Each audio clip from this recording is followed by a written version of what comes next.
Hey, this is Dina, and welcome to the Den. Now, in the late 80s and early 90s, when I was still desperately trying to hang on to my Atari 2600, one of my favorite things to do was to go down to this corner store that always had a couple of arcade machines set up. Now, I played some pretty good games down there, but when I think about those times, the game that instantly comes to mind is definitely Golden Axe. And remember, kids, winners don't use drugs.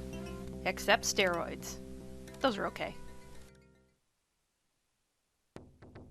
I'm sorry, but I pretty much always choose the female character unless she, really sucks.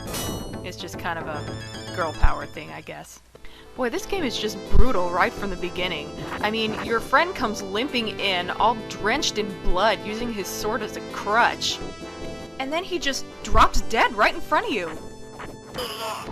Man, I love this game. Speaking of brutal, look what the bad guys do. He is kicking an old lady! I'm gonna put a stop to that nonsense right now. All kidding aside, though, I just love the look of this game. I mean, it may look kind of dated, but it's really good art. It's like a... I like to think of it as a Boris Vallejo painting come to life, because I'm a fan of Boris Vallejo, but I mean, you know, it's like a... It could almost be based on Conan or He-Man or something. It's just that kind of sort of medieval-ish fantasy type setting with lots of sword fighting and magic use and monsters. And that stuff's always fun. And it's very well represented here. The skeletons are cool, but they are such a pain in the ass to fight. Yeah, taste my blade, bitch!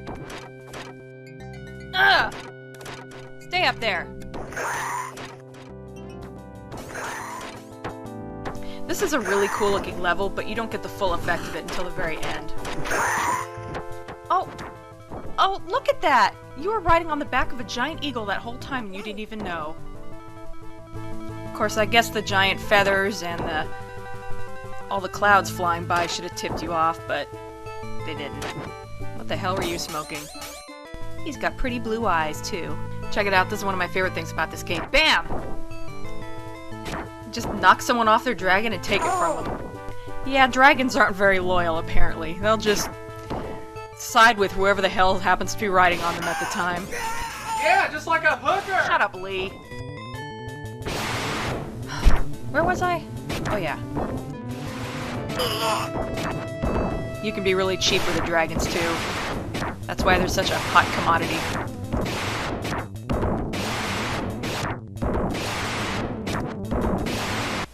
Now, this game was really good looking for its time, but what you also have to keep in mind is that, as I said, I was still playing my Atari 2600 at the time. So, when I was playing my games at home and then going to the corner store and playing those arcade games, I was basically going from this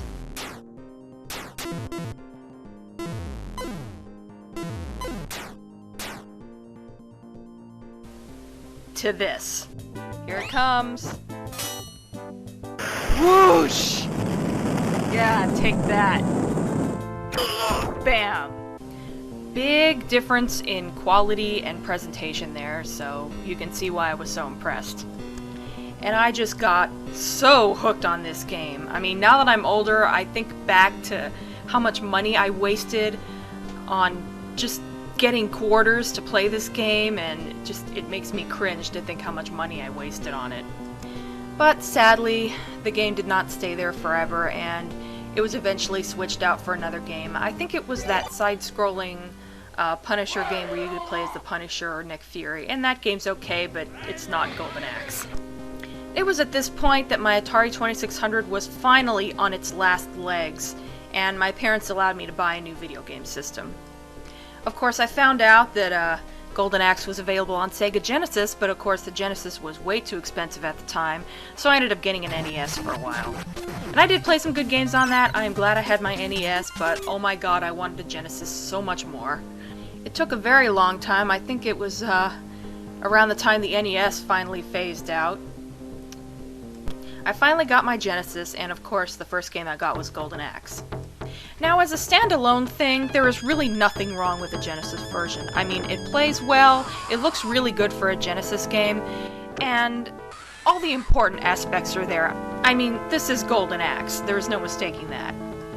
And while I did notice the differences between the Genesis and the arcade version, it really didn't bother me at the time. I didn't care, I was just happy to be playing Golden Axe again. Although, now that I've had a chance to play the arcade version again, I definitely prefer that over the Genesis version. I mean, I know that goes without saying, of course the arcade version is going to be better, but it's just kind of interesting noticing the differences, so just for fun, I'm going to point them out here. Well, this is kind of random. They've all been mirrored. So the ones that were left-handed were right-handed and vice versa. Whatever. Yeah, we don't get to see Alex get killed in the Genesis version, we just get to hear our character talk about it. Obviously has a lot less impact. This one, though, is just unforgivable. Look what they did to my eagle. I mean, I know the Genesis has a limited number of colors and all that. It just seems that they could have done something with that eye to make it look a little more interesting. It wouldn't have to be blue, but they could have made it stand out somehow. Now, here's something I never noticed until I compared the two side by side. The colors on the Genesis version are really garish, whereas in the arcade version they're much more subtle, almost pastel. The arcade version's color scheme definitely fits the mood of the game a lot better. Here's something I always thought was cool. Every once in a while, a crowd of terrified, screaming villagers runs past you. And here's what you get in the Genesis version.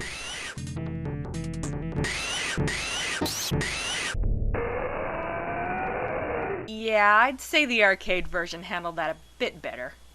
Death Adder's entrance in the arcade version? Ew. And Death Adder's entrance in the Genesis version. Look, we can't even see his head. Oh, there he is! Wow. Another neat little detail that's missing is that you don't see the bad guys beat up on civilians in the Genesis version. I used to think that this had to do with the limitations of the Genesis, but now that I think of it, I think they were just trying to leave out some of the more brutal scenes. That would also explain why they left out Alex's death in the beginning. This was pre-Mortal Kombat, after all. Very, very pre-Mortal Kombat. In fact, Golden Axe was a really early Genesis game, so all things considered, it looks damn good. As I said, though, the Genesis version is a little bit lacking compared to the arcade version. But I think they were aware of that, so they tried to throw in a couple neat little extra things to make up for it. For one thing, there's a duel mode, and it's, well, not really like a fighting game, but it's a one-on-one battle, and you go through and fight each character one at a time to see how far you can get. But also, the arcade mode has a different ending than the arcade version of the game did. Now here's the ending to the arcade game. You beat Death Adder, rescue the king and princess,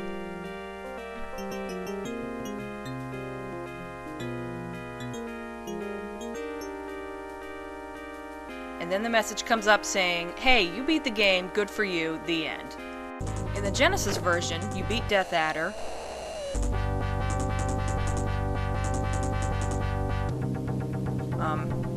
eventually, you rescue the king and princess.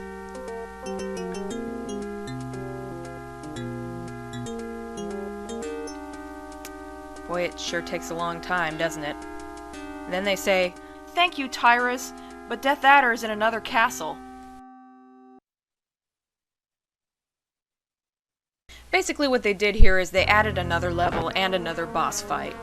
Which sounds really cool, but, well... Okay, I'll just show you the whole thing. Sped up and edited, of course. There really isn't a lot to it. The background is pretty repetitive, and also there are holes everywhere that you could fall into, and you have to dodge those while hundreds of bad guys are gang raping you. It's really kind of annoying, actually, and not that much fun. Okay, so now you're at the final boss. Finally. And it turns out that it's just a palette-swapped Death Adder. Only he's called Deathbringer. He looks bored to be in this game. Look at him. They don't pay me enough for this. Hey kid, get a bum a cigarette? I'll be in my trailer. He is super cheap, though. Not only will he knock you down, but while you're down, he'll do a special attack and basically take out 2 of your bars instead of 1.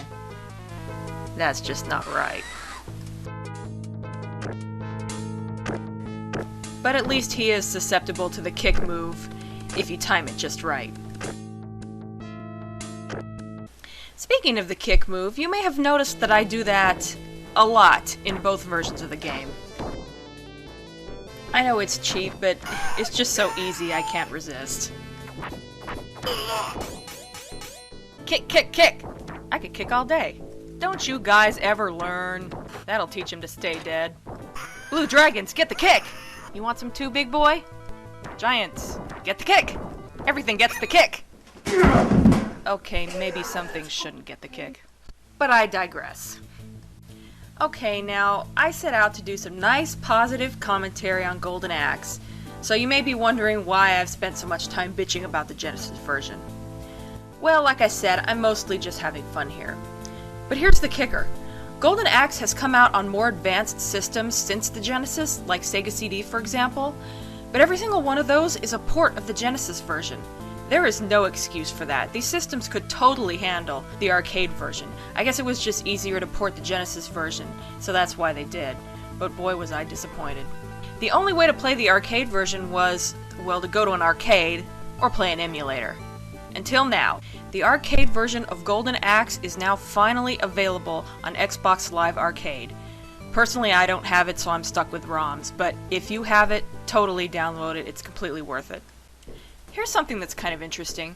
Remember how I described the visuals in Golden Axe as a Boris Vallejo painting come to life?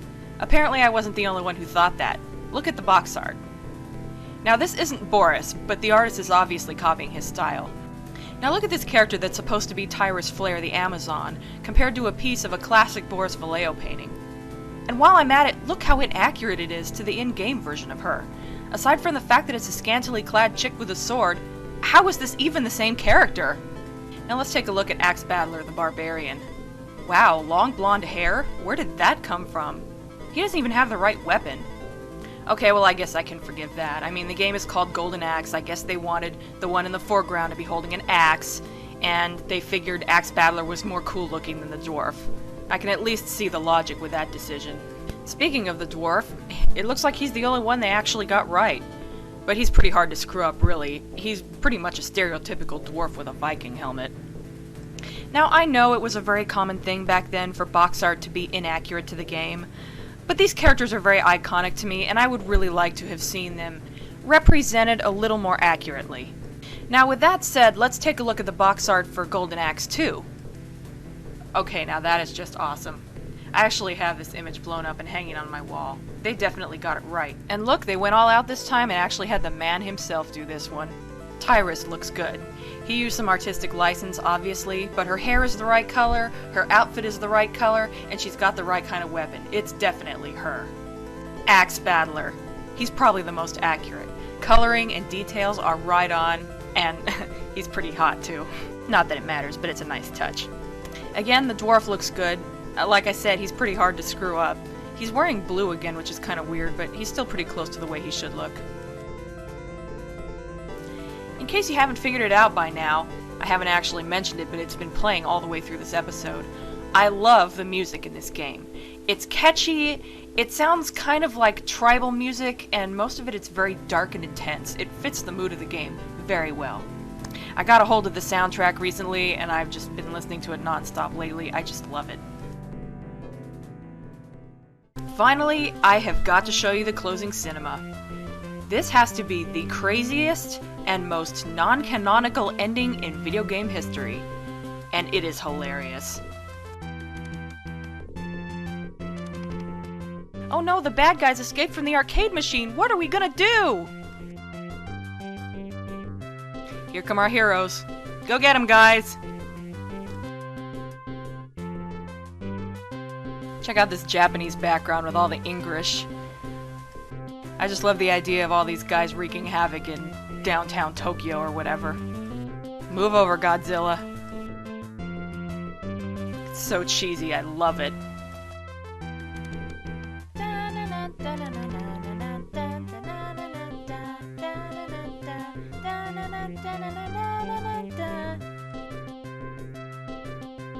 The dwarf got left behind.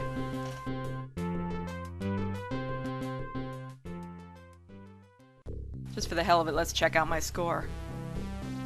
Ouch. I have not played this game in a while, okay? Bite me. Actually, a C isn't too bad, all things considered. It actually grades you not based on how many enemies you kill, but how many continues you use. So you could totally beat the game and still get like an F. So there you have it, Golden Axe. It's not the best game ever, but it's an old favorite of mine that I used to get really jazzed about back in the day, and it's good mindless entertainment once in a while. So if you've never played it and I've managed to spark some interest, go get it on Xbox Live Arcade or download the ROM, you won't be disappointed. And if you have played it, maybe I've managed to inspire you to bring it out and mess with it again. That's it for now, see you next time.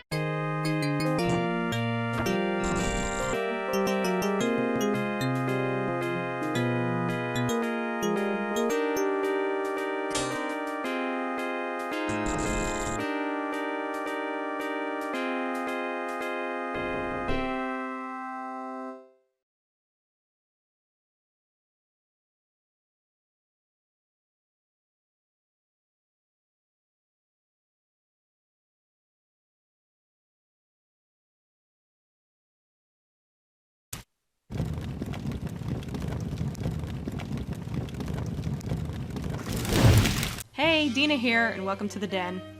Now, if you've seen some of my other reviews, you already know that I love horror-themed games. And really, they've been around forever. But back then, for the most part, they were either pretty tame or they managed to fly under the radar for whatever reason. But then Mortal Kombat came out in 1992 and all hell broke loose.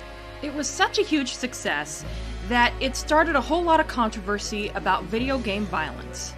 As in, whether or not it affects kids on some deep psychological level, and whether or not these violent video games should be banned or at least regulated. California is now home to an estimated 175,000 to 200,000 gang members. From 1986 to 1991, in this state, arrests for juveniles for murder increased by 135%. Wait a minute. Did he just blame gang violence on Mortal Kombat? Wow. Anyway, it was Mortal Kombat that triggered the ESRB rating system in 1994. Then, in 1998, another fighting game came along that pushed the boundaries even further. And in fact, it would have been the first game ever to receive an AO rating.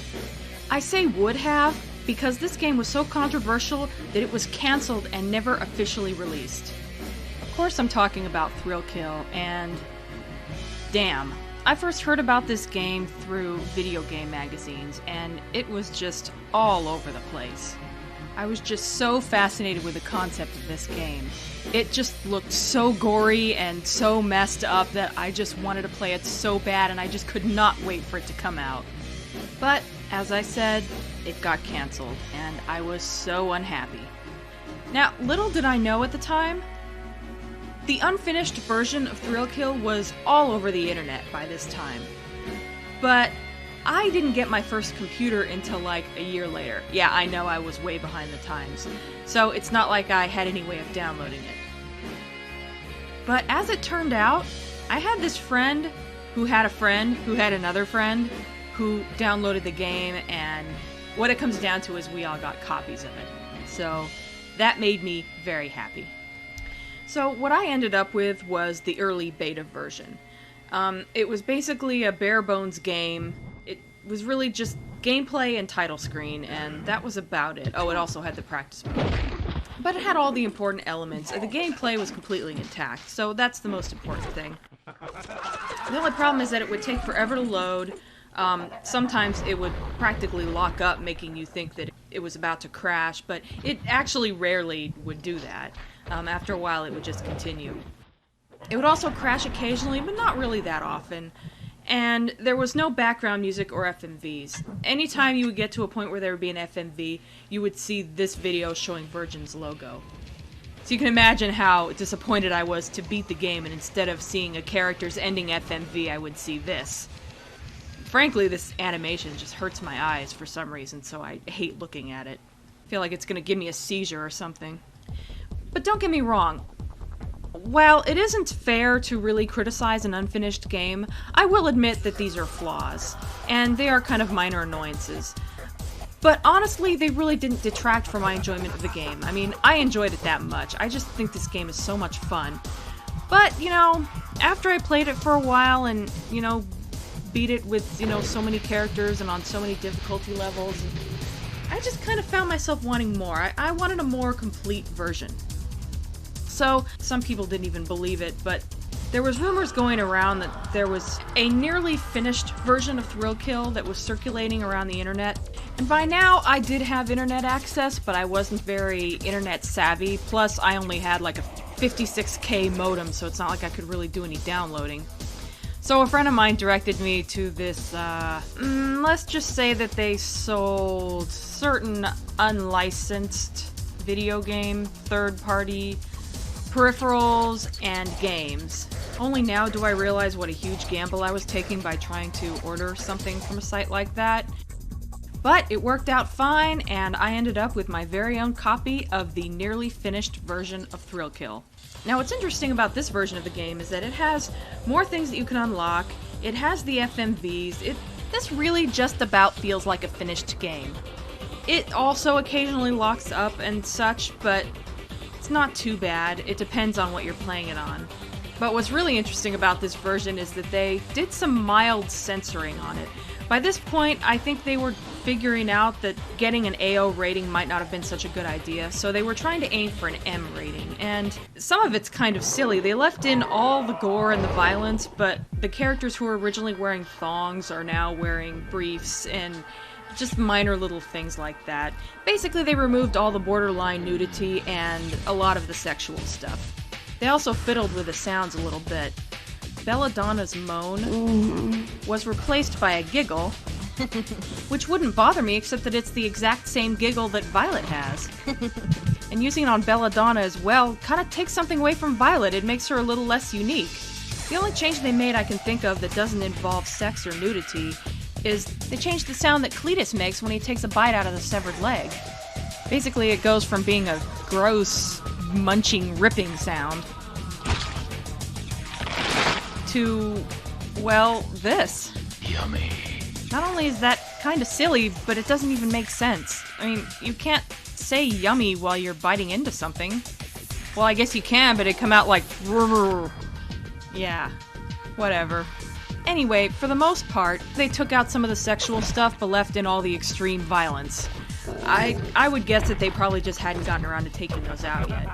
But who knows? You know, in America, violence is completely allowed in the media, but, you know, show a boob and everybody freaks out. But that's another rant for another time. Anyway, I hope you all appreciate the work that went into this episode, because I had a hell of a time getting these games to play. As far as I can recall, the best way to play Thrill Kill is with a modded PlayStation, as in it has that little chip soldered into it. The game is basically a lot less glitchy, and I think it even had background music, or at least the nearly finished version did. Even once I got a PS2 and didn't even really need a PlayStation anymore, I held on to that modded PlayStation because I knew at some point I was going to want to play Thrill Kill again.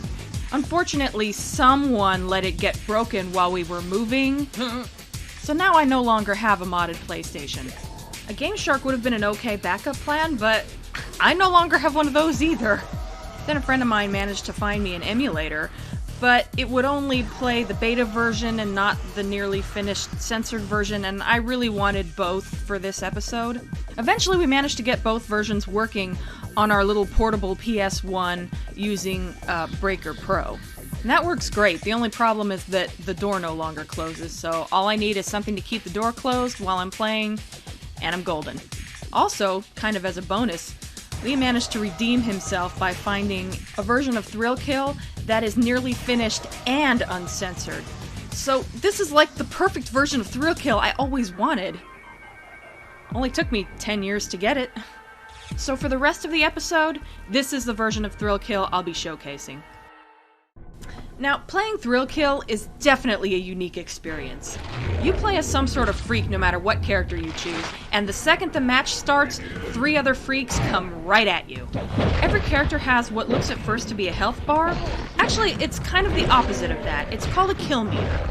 And rather than your bar going down as someone hurts you, your bar goes up as you hurt other people. So the more damage you deal out, the more your bar fills up. And once your bar fills up completely, you are granted the ability to kill one of the other players. Now at this stage, there are 4 different basic kills you can do, depending on which button you're pushing when you grab your opponent. You can hit them so hard they stick to the wall, hit them so hard they explode, you can decapitate them with one hit, which is what the computer always likes to do, or my favorite, which is to hit them so hard that they stick to the ceiling and their blood rains down on you as you celebrate. Personally, I love the concept of the kill meter, because it forces you to be a more aggressive fighter. To be honest, I'm normally not that good at fighting games, and when I do play them, I tend to do a lot of blocking, and I'm just a very defensive fighter. The thrill kill really puts me on the offense, and it just motivates me to just get out there and just kick ass. I mean, this is not the kind of game where, oh, you can just kind of wait around for the timer to run out, and if your bar is higher, you'll win. No, you absolutely have to kill the other players before they kill you. It's kick ass or die, and horribly. And speaking of which, after you've killed 2 opponents and it's down to you and one other fighter, once your kill meter is filled up, you get to do a thrill kill, which is like the basic kills, only a lot more excessive and elaborate.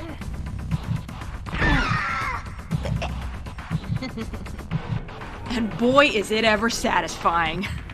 You want to talk about gory? Some of these kills are just so over the top that it is just awesome. I mean, I could really go on all day about how violent this game is.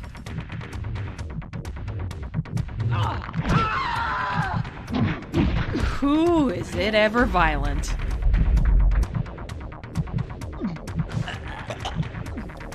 Oh yeah.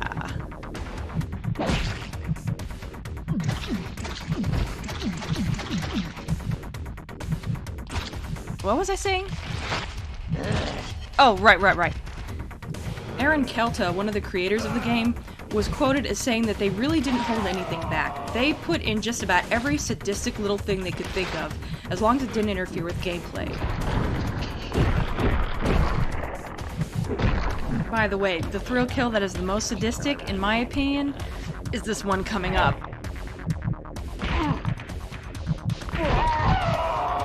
Ow! Oh! Wasn't there a point I was trying to make? Oh yeah. So yeah, the game is violent, duh.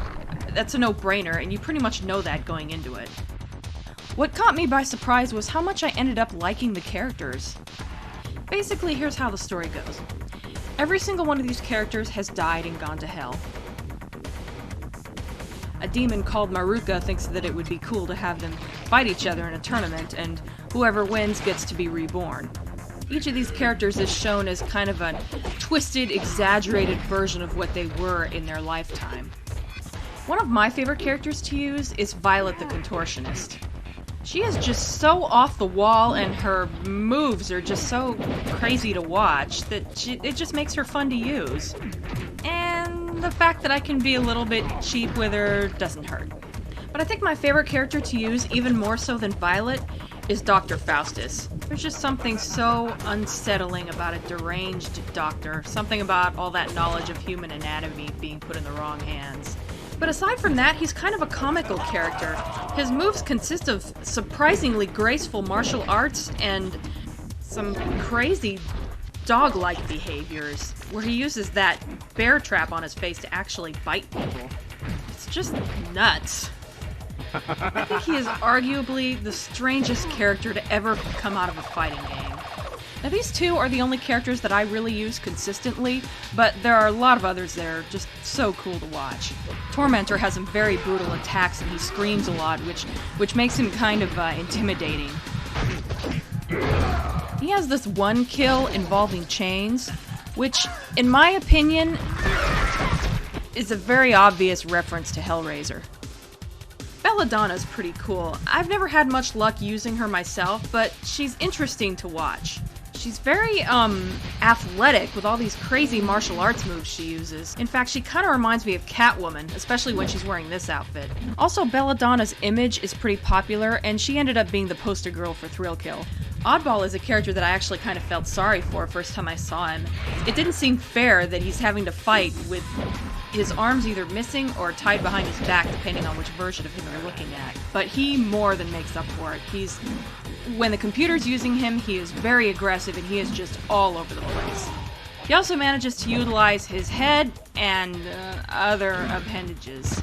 Yep, you saw that right. This is probably the only game that has an ass rape attack. Or at least the only one that isn't hentai.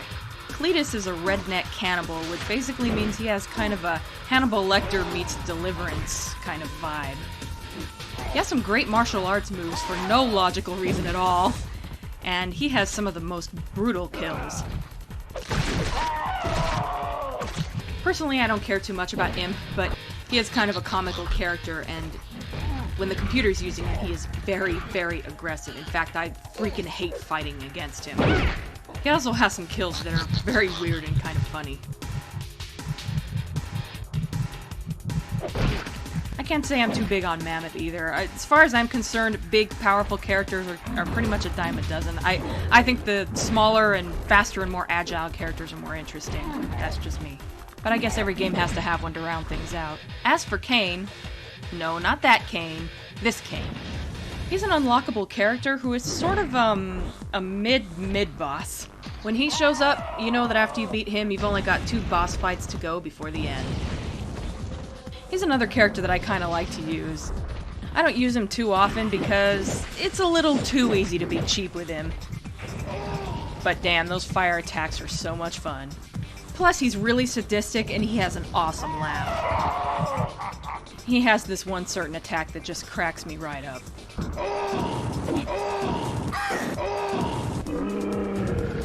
Yes, he farts fire. Kane from Soul Reaver would not be caught undead doing that. Cast him in. Judas is the first of 2 bosses, and he is quite possibly the biggest freak in the game, and that is saying something. His attacks are just insane, and he really makes full use of that strange anatomy he has. You know, looking at one of the alternate versions of him makes me wonder if maybe the creators of this game were fans of a certain 2D fighter. Nah. Predictably, the final boss is Maruka, since she was the one who arranged this tournament in the first place. She's fun to use, and she is unlockable. Unfortunately, you're unable to use her in tournament mode, so you can't, beat the game with her and see any sort of final FMV with her in it. Which is kind of a shame, because it'd be interesting to see what her backstory was. She is still fun to use in the versus and practice modes, though, if only because she is just so damn cool looking. And I'm sure someone will come along and correct me, but as far as I know, this is the only fighting game I've ever seen where the final boss was female, so that's kind of cool too. By the way, Maruka's level is a very blatant reference to Hellraiser. You basically look like you're fighting inside the puzzle box. There is one more character that is unlockable, in the final version of the game anyway. Oh, baby! He's called the Gimp, and you cannot play as him at all. Mainly he's just a dummy for you to smack around in practice mode. But he has to be seen to be believed. More! Yummy! Ooh,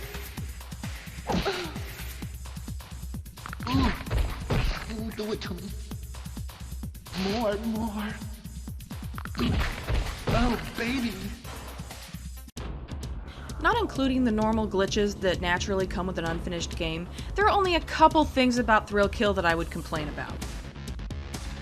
First of all, there's a reason why I haven't talked about the ending FMVs yet. They really aren't that great. Apparently Paradox commissioned some random Russian company, and they only gave them about 2 weeks to do it, and it shows. The videos are very short and not very good quality, and they really don't tell you much about the character that you didn't already know going into it.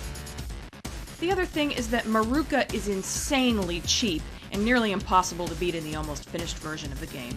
And this is in the easier difficulty settings. In the harder ones, the game is almost unplayable at this point. Now don't get me wrong, she's the final boss, so of course she's gonna be hard. But that's not what I'm complaining about. This just ticks me off because she's such a cool and powerful looking character, but seeing her pull such cowardly tricks as these, really kind of kills that feeling and makes her seem kind of pathetic. Hell, you know what? This is what it feels like to fight Maruka.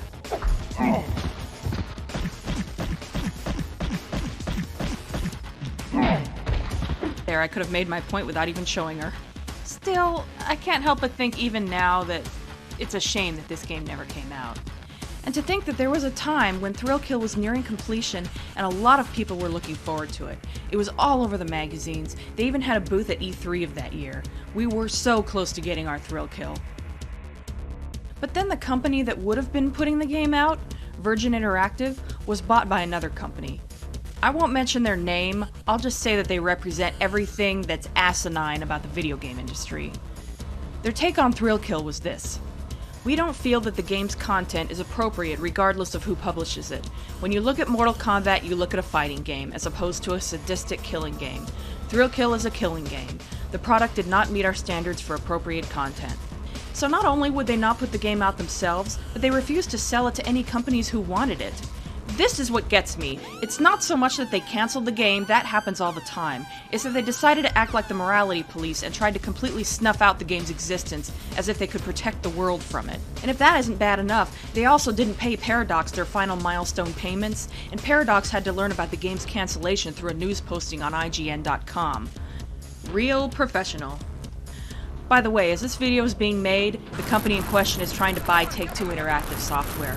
So, yeah, the people who thought that Thrill Kill was too violent and offensive and went out of their way to make sure that nobody ever got to play it are buying the rights to Grand Theft Auto. Try and wrap your brain around that one. What's really painful is seeing the game Wu-Tang Shaolin style that Paradox made with the Thrill Kill engine that they were so graciously allowed to keep. Personally, I can't really get into it because it's not my style. I'm barely even familiar with Wu-Tang Clan, to be honest. But in some ways, it looks like a more polished Thrill Kill. So maybe if Thrill Kill had been put on the back burner for a year instead of being cancelled, the level of quality might have been a little more like this. In fact, the game might also have spawned some sequels, and it would have been interesting to see the graphics improve with every installment as the technology progressed. So while this game can be found on the internet, and as a side note, while it's not as easy to find as it used to be, you can still find the character designs that were done by Paradox on the internet, along with cover art and images that you can print out and print onto a CD if you have a CD stomper. But pretty much what you see here is all you're ever gonna get. And I think that's kind of sad. For what it is, Thrill Kill is actually a pretty good game, and I really think it could have improved and gotten even better if it had a chance. But hey, you know, on the bright side, at least we did get a chance to play it, even if not legitimately. So, that about wraps up this episode on Thrill Kill. It's not the best game ever, but it's still a lot of fun, and I really enjoy playing it even now. Just, please don't ask me where to get it. Because I want to make sure I end on a happy note, I'm going to leave you with Belladonna's Thrill Kill that caused the ESRB to totally freak out. Either they stop paying attention to it halfway through, or they really don't have a sense of humor.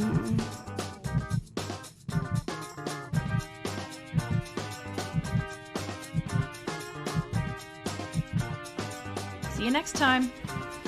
Now is the time on Game Den Venvidance!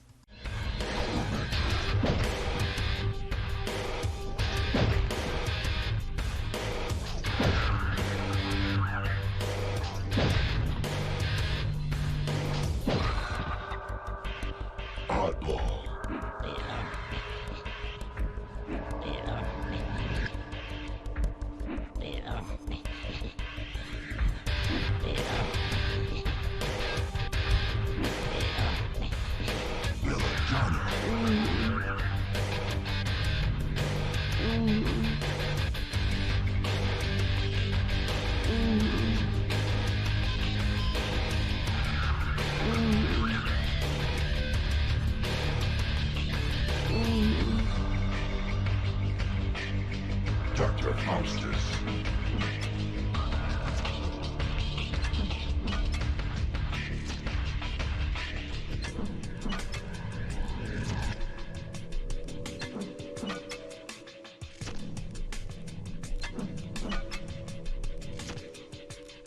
Imp.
Hey, this is Dina. Welcome to the Den.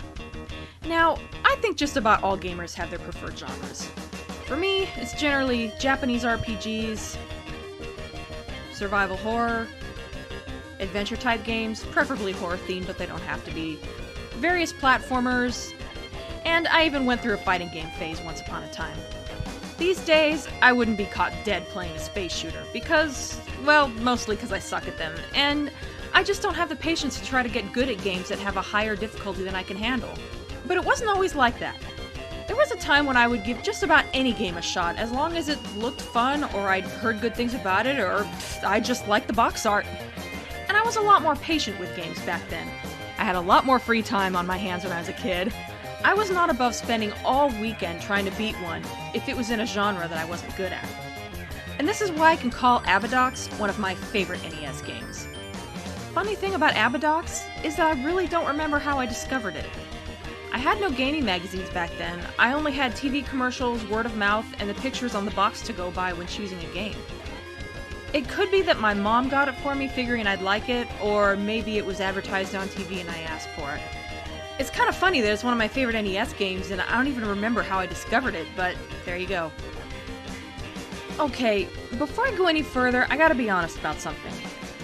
While I was actually pretty good at this game when I was a kid, I basically suck at it now. So, to get all the footage I wanted to get, I had to use an invincibility code. Okay? If it bothers you, deal with it.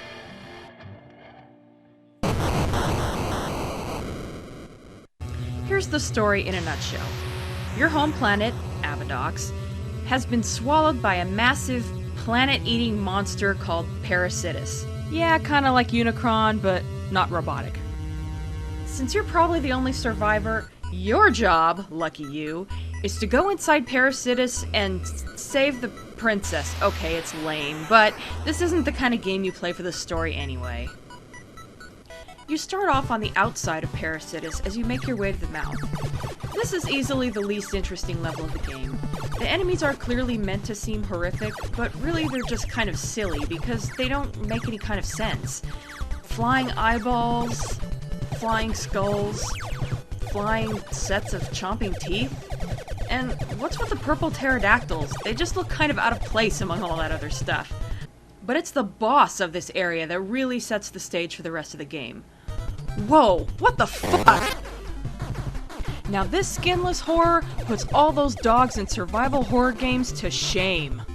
This thing is enough to send the Tyrant and Pyramid Head and Nemesis screaming into the desert. This is one of the few bosses in this game to actually have a name. For some reason it's called Bao, B-A-U. Personally, I think the simplicity is kind of neat, and as silly as it sounds with being the first boss, I think it's actually one of my favorites in the game. I don't know, I just think he seems so cool. But sadly, he is evil and must be destroyed. Bye-bye, Bao. Now we're in the mouth, and I'm gonna have to stop here for a minute, because for those of you who play a lot of space shooters, this part of the game is gonna look very familiar. And very similar to a game that I had played years before, then all but forgot about. There was a certain arcade game I played a lot when I was a kid, at a convenience store down the street from my house, and yeah, this is the same one where I used to play Golden Axe, but this was long before that. The game was Life Force. I'm sure a lot of you have heard of it, if only because it's a spin-off of Gradius. I never got very far in it because, like I said, I suck at shooters, but man, this game was so pretty. The graphics and music. Like Abadox, I liked playing it just for the experience of seeing and listening to it. Oh, it was a thing of beauty. Now, I know I said that I don't remember why I bought Abadox, but I do know that it was not because I had heard it was a similar game to Life Force. It was sheer coincidence.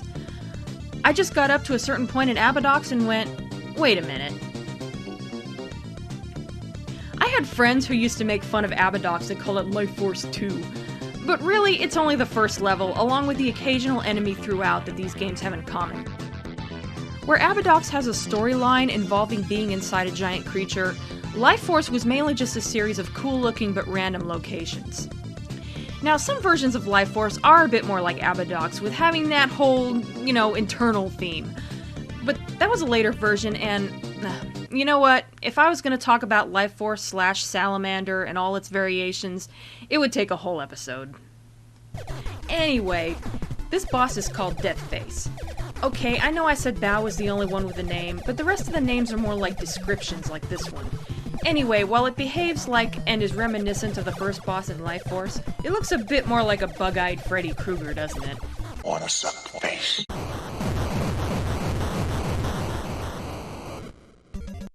Now we're in the throat. If you're blind and haven't noticed by now, this game is super gory. You don't get to see 8-bit gore very often, so it's pretty cool if you're into that kind of thing. I am. And this is pretty unusual for a Nintendo game. These are the same people who censored Mortal Kombat on the Super Nintendo. I guess here they can get away with it because there's no violence against humans, only monsters, and no actual blood, just lots and lots of viscera. And eyeballs. I mean, you're just about up to your eyeballs in, yeah. The enemies are kind of neat in this area. You have green pods that shoot projectiles and these other things that look like demonic sperm, I guess. You also have, according to the instruction book, the Hands of Death and Lizards of Doom. Let us rain some doom down upon the filthy heads of our doomed enemies. I gotta sing the doom song now. Doom, doom, doom, doom, doom. Now the boss at the end of this area is so fucked up.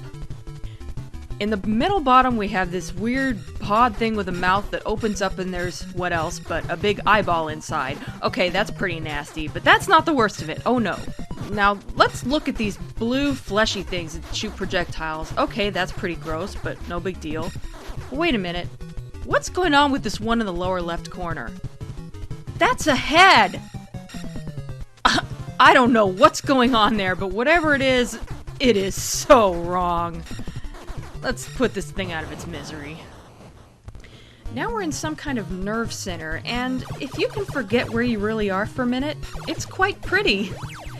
It kind of looks like a blue underwater forest with dancing flowers and fish-like enemies, and a boss that looks like a shark. Even the music is nice, and even kind of bouncy and happy sounding, all things considered. Really, just about all the music in this game is good. I'm not saying it's the best out there, but it suits the game well, and I like it a lot. In fact, I'd also love to see more of those of you who are musically inclined do covers of some of these tunes. I wanted to use some for this review, but I could barely find anything online. You know, for a game that's sort of horror-themed, some of these levels are really colorful. Personally, I love it. There's just not enough color in video games anymore. Everything is all gray and brown. I'll take pretty colors over that any day. Do I even really need to say anything about this crazy-ass boss? It's cool, I guess. Okay, it's really cool, but totally nonsensical. Then again, that could apply to pretty much the whole game, couldn't it? And that's why I love it. We are now in the stomach, and how we got there from the nerve center, I'll never know. Yeah, don't even try to figure out the anatomy of this creature. It makes no freaking sense. Now, aside from the music, the sound effects are pretty good too. You hear a nice wet pop when you destroy most of the enemies. Pretty nasty, but they could have taken it even further if they wanted. A little more variety would have been nice rather than hearing the same sound over and over. For other enemies, it just sounds like a random explosion. Again, not the best, but it works. Yeah, pretty much all the mid-level bosses in this game are pretty cool, but not that big a deal. Except Bao, he's a freaking badass. Okay, time for more of the same, I guess. Oh, wait a minute. Why do I hear nothing but a giant heartbeat? Oh god. Oh god. It is the dreaded Cilia monster. This is the freakiest enemy in any game ever. Holy crap. Is that thing ever big? And in this case, there's only one sound worse than that heartbeat. The boss music!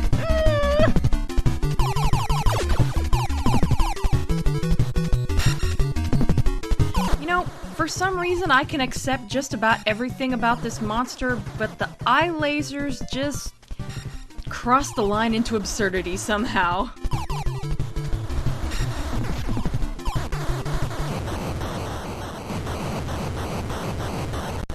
Now this is where the game gets decidedly less cool in my opinion.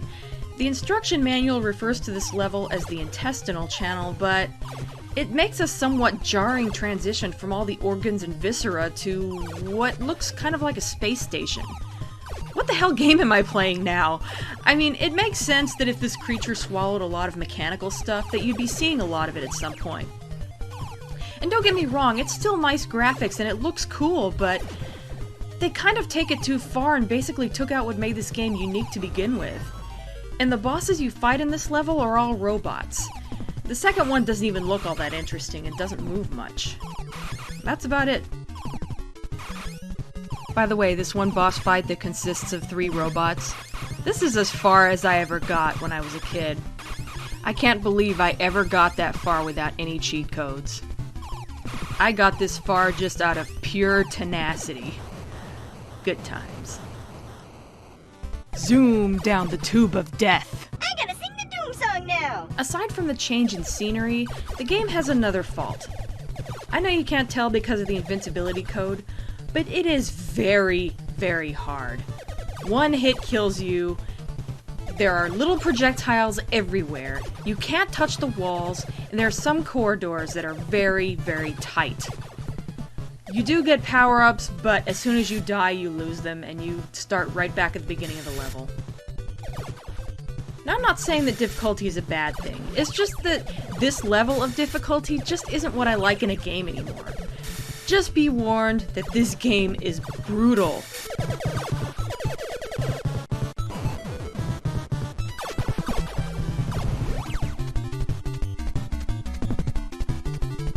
And now we meet the final boss. I wouldn't say that it's the scariest boss in the game. The Cilia monster definitely wins that prize. But it's probably the most unique and detailed. It kind of looks like the love child of Audrey 2 and That's right, boy! a scorpion? Well, at least the developers finally got tired of eyeballs. And for some reason it's shooting ghosts at me. Does that mean that Parasitus's former victims haunt its insides? Okay, I don't want to think about that, it's just too weird.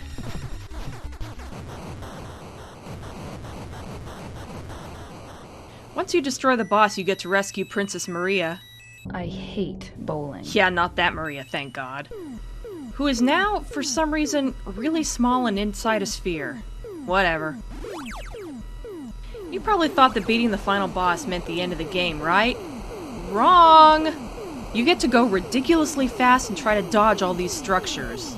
I told you this game was brutal. And here's one more thing to think about. You go in through the mouth, then through the body. Where do you think you're gonna come out? the butt! Yeah. Okay, as much as I love this game, I have to admit that it suffers from bad box artitis. Okay, it doesn't compare with Mega Man. But I do get the impression that at least this artist has drawn a human being before. Okay, I guess it isn't technically that bad, just cheesy and inaccurate.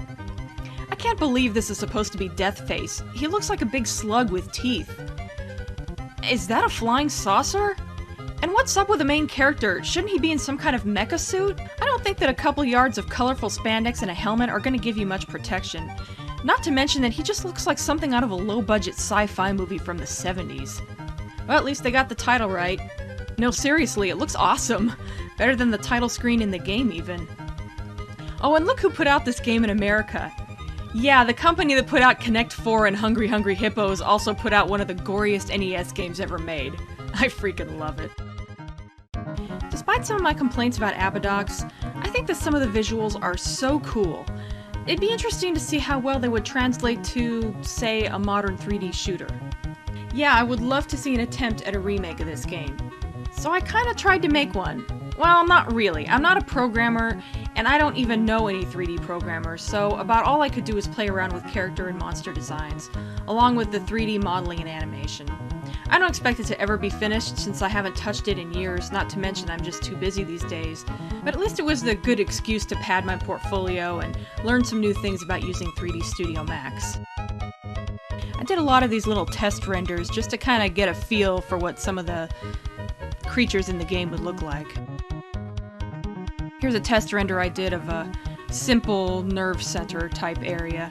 It's not much to look at structure-wise, but I mainly made it to play around with volumetric fog, which I had never really done before. Of course, the ones I worked on the most are the main character, my first attempt at a mecha design actually, and the Cilia monster. And I know these are kinda low poly. I did these just before the latest generation of systems came out, and I guess I was playing it a bit safe with the polygon count. These two videos coming up are actually about the most complete I've ever made. Usually I just model a character or two and never get beyond that. This first one was my first attempt at doing lip sync. The voice and sound effects are going to sound very familiar if you're a fan of Transformers. Okay, let's straighten out this mess. Disarmament, acid pellet style. The second is a simulation of what the Cilia monster level might look like.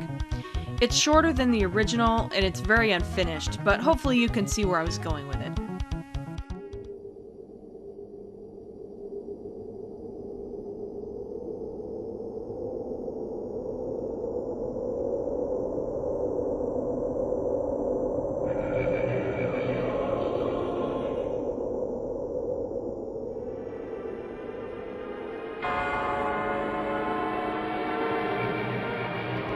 I actually lost most of the stuff a long time ago.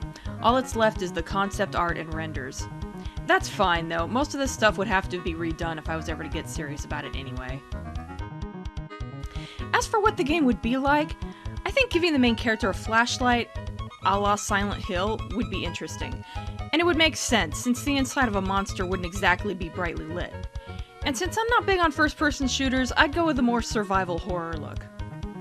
Basically, the way I imagine this game looking on the current generation of systems would involve enemies and areas that resemble those from Abadox in an engine that's very similar to Silent Hill Homecoming. That would kick ass. Well, that about sums up this episode on Abadox. If you're a fan of space shooters, you could probably think of better ones to play, but at least this one is pretty unique as far as the general look of it. And if you're into horror games, blood and guts and all that good stuff, this is a pretty good place to get your fix. Well, that's it for now. See you next time.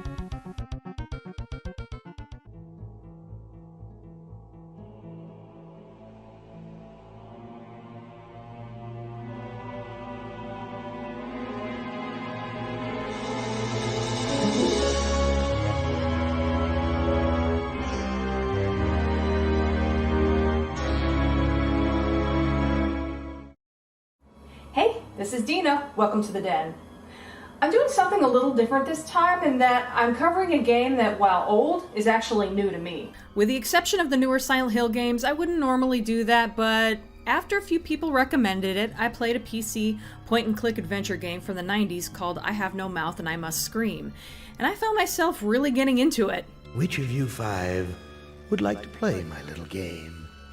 I had originally heard of it through TV tropes. As some of you may know, I am a big TV tropes whore. In fact, just for shits and giggles, let's have a counter for every time I reference a trope in this video.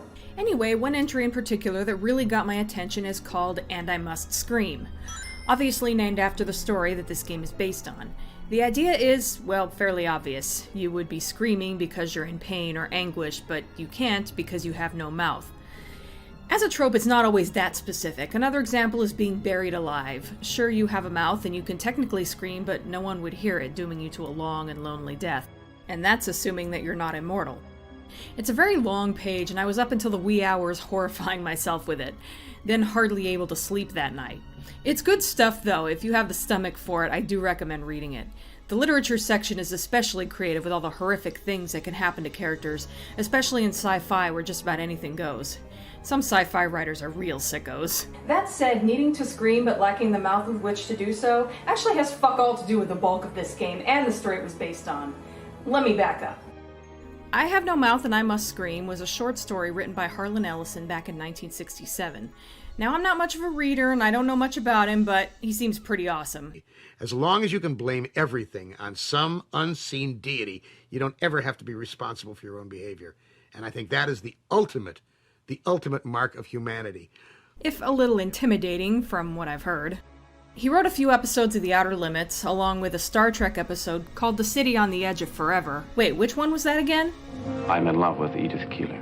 Edith Keeler must die. Holy crap, he wrote that one? The more I learn about this guy, the more impressed I am. But anyway, back to No Mouth.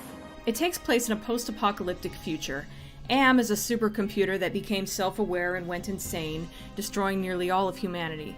A bit like Skynet, but unlike in Terminator, the humans didn't have the chance to fight back, they were just screwed. Speaking of the Terminator, apparently it's a ripoff of those 2 Outer Limits episodes that Harlan Ellison wrote, which caused a big old kerfuffle. I don't know if Skynet is based off of Am or not, but after reading about the other parts of Terminator that are ripoffs of his other works, the similarity makes me wonder. I just might have to make a video about that. Like most of my generation, I adore Terminator 2, so it could happen. Then again, the idea of a supercomputer becoming sentient and trying to kill its creators has been done in other places too. The most obvious example is 2001 with HAL. What's the problem? I think you know what the problem is just as well as I do. What are you talking about, Hal? Which I actually have not seen all of. I really need to remedy that. Hell, even Red Dwarf did something similar in Season 10 with Pre. JMC policy dictates the ship should dispose of itself by flying straight into the nearest sun. What about us? Never mind us, what about me? But Am's actions are a little more extreme. He keeps 5 people alive and proceeds to torture them for 109 years. This isn't your everyday adult horror. This is grand-scale cosmic horror, end-of-the-world stuff. Am is like a vengeful god, and they are in his world, completely at his mercy, of which he has none. They are as helpless and screwed as they can possibly be. The short story has the 5 of them going on a journey to a cave where they are led to believe there is canned food, and, well, I recommend reading the story. There was light filtering down from above, and we realized we must be very near the surface, but we didn't try to crawl up to see. There was virtually nothing out there. Had been nothing that could be considered anything for over 100 years. Only the blasted skin of what had once been the home of billions. Now, there were only 5 of us. Down here, inside, alone with Am. Actually, I take that back. What I really recommend is listening to the audiobook read by Harlan Ellison. It was light, that sound. Half sound and half light, something that began to glow from Benny's eyes and pulse with growing loudness, dim sonorities that grew more gigantic and brighter as the light sound increased in tempo. It must have been painful, and the pain must have been increasing with the boldness of the light, the rising volume of the sound, because Benny began to mewl like a wounded animal. I read the story and thought it was interesting, but it wasn't until I heard it in his voice that I really appreciated it. Hate. Let me tell you how much I've come to hate you since I began to live. In 1995, Harlan Ellison co-authored the script for the video game and scripted most of the dialogue. Oh, and he provided the voice of Am. I cannot think of a better choice. and I began feeding all the killing data until everyone was dead. Except for the 5 of you. A big difference between the original story and the game is that the game expands on everything. The characters are much more fleshed out. The original story was narrated by Ted. Ted! But other than that, each character only had a few lines of dialogue. In the game, each character has his or her own scenario, and you get to learn about the character's past and personality. Every single one of these characters has some kind of fatal flaw which Am has been exploiting, and once you understand that flaw, you can help your character overcome it and beat the scenario. And in the end, you have the chance to take control of Am, and even Am is fleshed out in a way. We come to understand his various components, how they work, and how they can be exploited. So as nihilistic as this story is, you can technically beat the game. Harlan Ellison wanted it to be unbeatable, but fortunately that was not the final outcome. Failure is not the only option. Although you're limited in how happy of an ending you can get, considering you're one of only 5 humans left in the world and you're trapped underground. So like I said, there are 5 characters. Gorister, who is suicidal, Ellen, who is perpetually held back by irrational fears, Benny, who is generally selfish and obsessed with food, Nimdok, who doesn't remember his past due to being senile. Also, it should be pointed out that he's a very old German scientist. Yeah. And finally Ted, who is a paranoid narcissist. When I first started up the game, I wasn't sure if I was gonna like it. It starts off with some very hammy monologuing by Am. For you, hate. But you know what? He's insane and has a god complex. It makes sense that he'd be theatrical.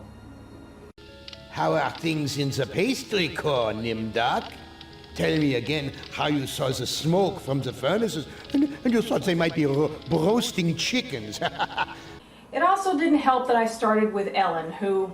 First of all, she's awfully sassy for someone who has been tortured for 109 years. Snap, crackle, pop. Must be a glitch in the circuitry. In reality, torture tends to mess with a person's head. It takes away their humanity and leaves them an empty shell. You'll never get laid with that line of stuff, Anubis. Take care of your own boring self. Bye now. She acts like she just rolled out of bed one day and decided to go on this adventure, and not so much that she was getting a brief reprieve from being stuffed into a small box. She's also a stereotypical jive-talking black woman, which is sometimes cute, but usually kind of annoying. Mother ugly machine. This Am sucker needs intensive therapy. And there are other things about her that bug me a bit. So I'm not overly fond of Ellen, which sucks, because normally I want to like that one lone female character, but not so much this time. Oh well. But the more I played the game, the more I liked it overall. The rest of the characters act a little more naturally, particularly Gorister. I actually can believe that this guy's been in hell for 109 years. Probably wants me to jump overboard. And into what? A sea of razor blades?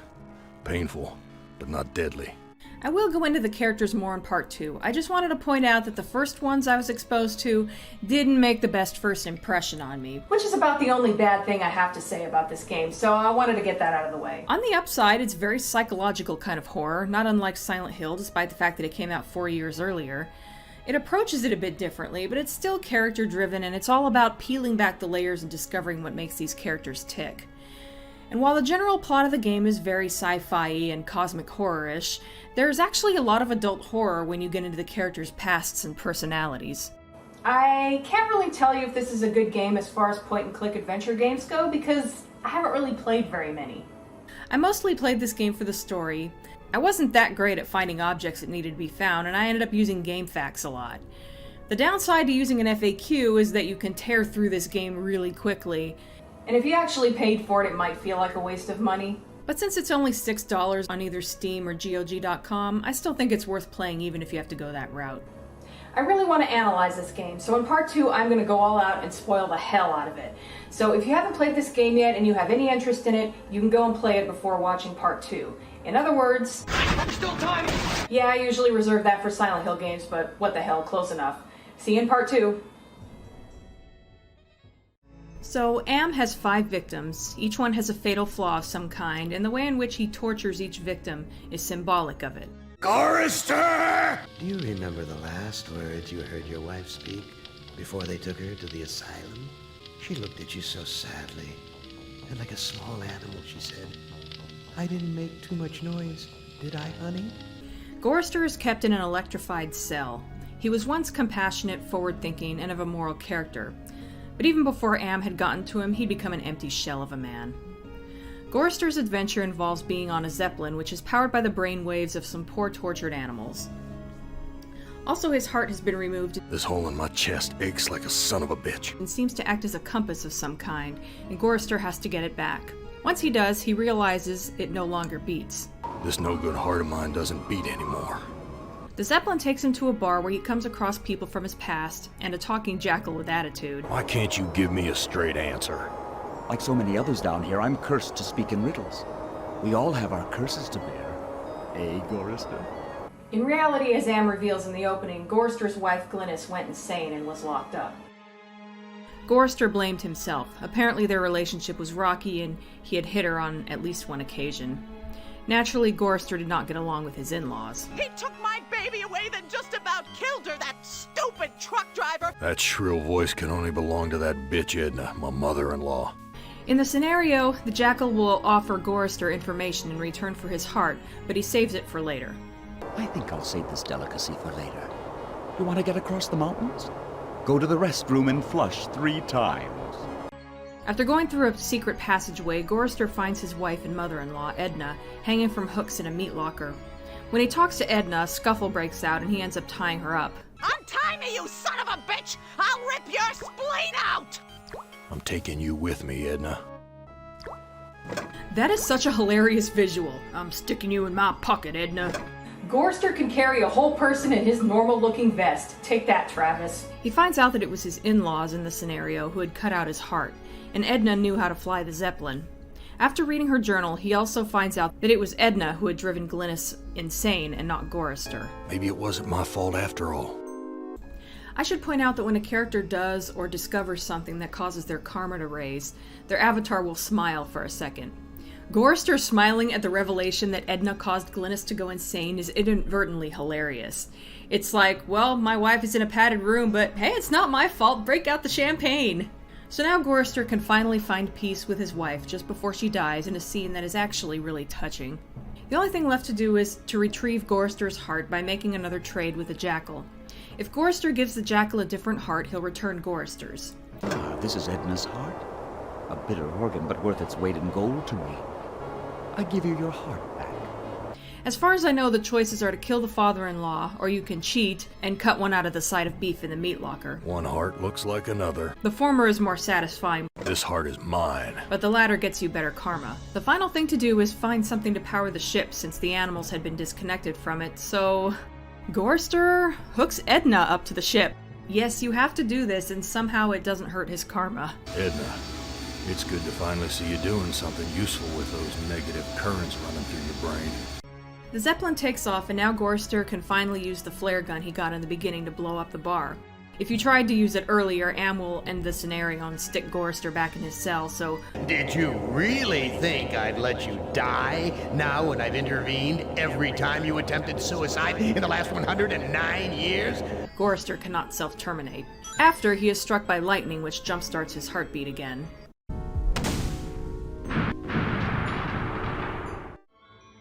There is some interesting symbolism in this scenario. Gorster's heart having been cut out is symbolic of how emotionally dead he is. The suffering animals were apparently put there by Edna, and I think that's meant to show that she causes pain and suffering to whomever she comes in contact with. Even her own husband can't stand her and drinks heavily. As for Gorster sacrificing her in the end with no remorse, even though it's unethical, I think it's meant to show that he's finally placing the blame on his wife's condition where it belongs and he's at peace with himself. And of course, he ultimately blows up the bar that is named after him. I don't think that's meant to signify suicide, more that he's leaving his past behind him along with the toxic people who are a part of it.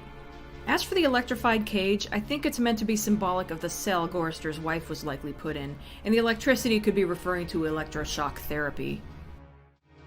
There were some minor changes made to Gorster's scenario. Originally, the jackal was to be a beagle, presumably one of the animals in the cages that Gorster saves. Also, there were originally going to be more human bodies hanging in the meat locker, but they were replaced with a side of beef. Too bad. Ellen! Don't start to cry. It's only pain.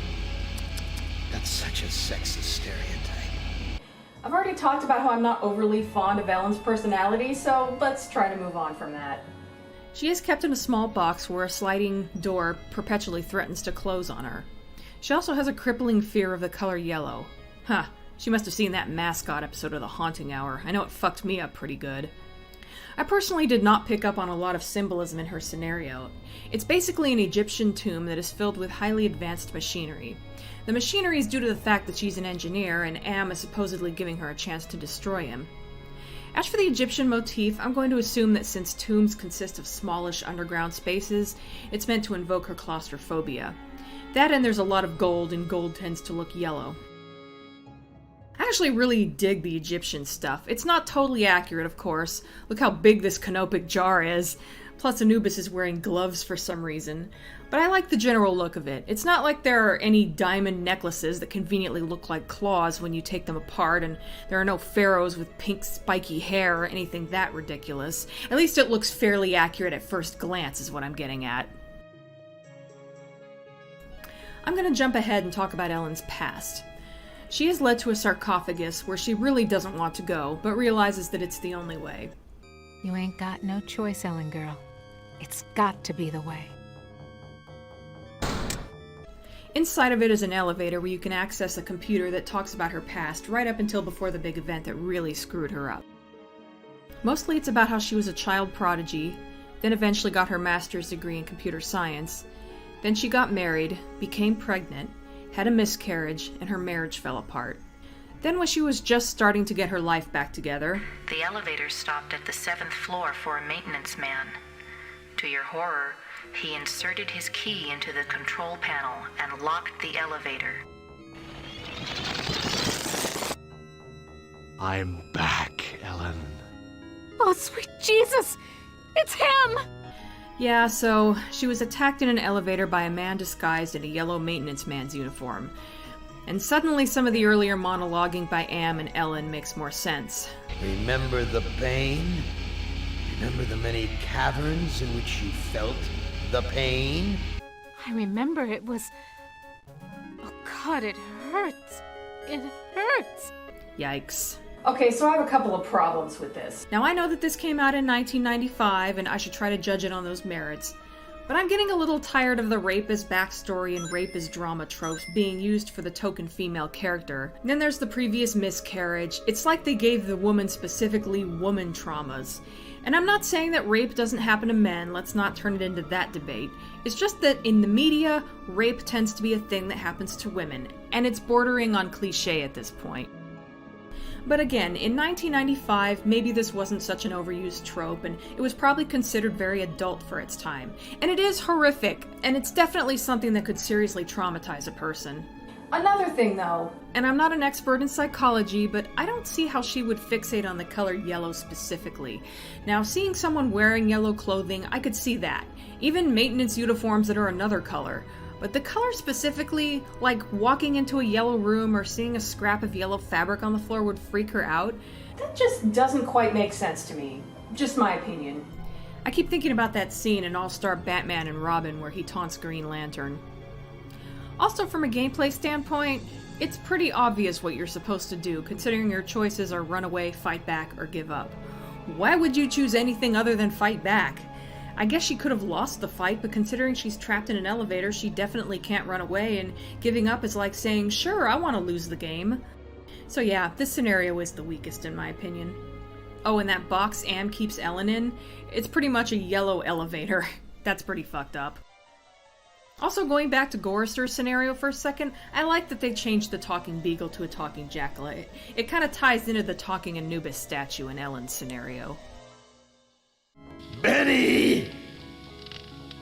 Sometimes I blind you and permit you to wander like an eyeless insect in a world of death. Whew, poor Benny. Am has really done a number on him. He was originally a strong and handsome man, but Am deformed him into an ape-like creature. Also, Am has taken away his intelligence, so he really is like an animal. Benny is kept in a crude-looking cage where he has to dodge stabbing sword-like blades. Am is able to keep his victims alive without feeding them, but unfortunately they still experience hunger. And Benny is the biggest slave to that. What I would give for some barbecued ribs. He is inherently self-centered, so it plays into that. Benny's adventure involves a village where a tribe of primitive people live. For the purpose of this particular game, Am has given Benny back his intelligence, but he cannot speak and cannot walk very well. Ah, manna from heaven.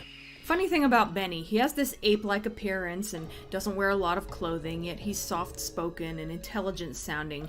He kind of reminds me of Beast from X-Men, so I keep expecting him to recite Shakespeare. Instead, he says crap like this. These people are even more backwards than those gooks in Southeast Asia. This looks like a, what did they used to call them? Single-parent household. Probably depend upon the generosity of the rest of the village. Friggin' welfare parasites. But that's just Benny. He's kind of an asshole. But Benny discovers a mother with a mutant child, and it turns out that the child can communicate with Benny through a monitor, so Benny makes a friend. You look like you don't eat very much. Mother and I not allowed in Food Cave. Villagers are afraid of me and let me starve. Speaking of the monitors in Am, there's a monitor in every cave, and Am uses them to communicate with the tribe's people, so he has more of a presence in this scenario than in the others. Hey, ignore the newcomer. Gather the villagers at the altar tomorrow to choose a sacrifice. I have spoken. There is fruit practically everywhere, but Benny will cough up blood if he tries to eat any of it, thanks to Am. Hurts! Hurts! Hurts! But if he gives a piece of fruit to the mother of the mutant child, she'll pre-chew it for him. Ew.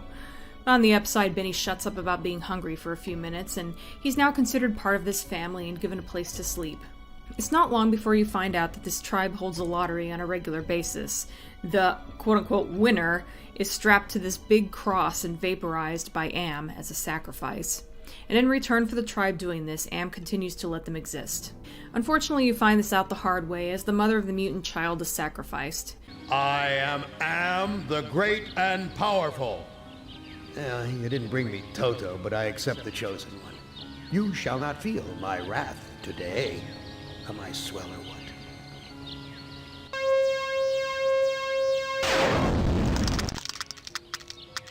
Gotta love Benny's reaction. Am blasted her to bits. What am I going to do for food now? And now Benny has to try to help the mutant child and stop the lottery.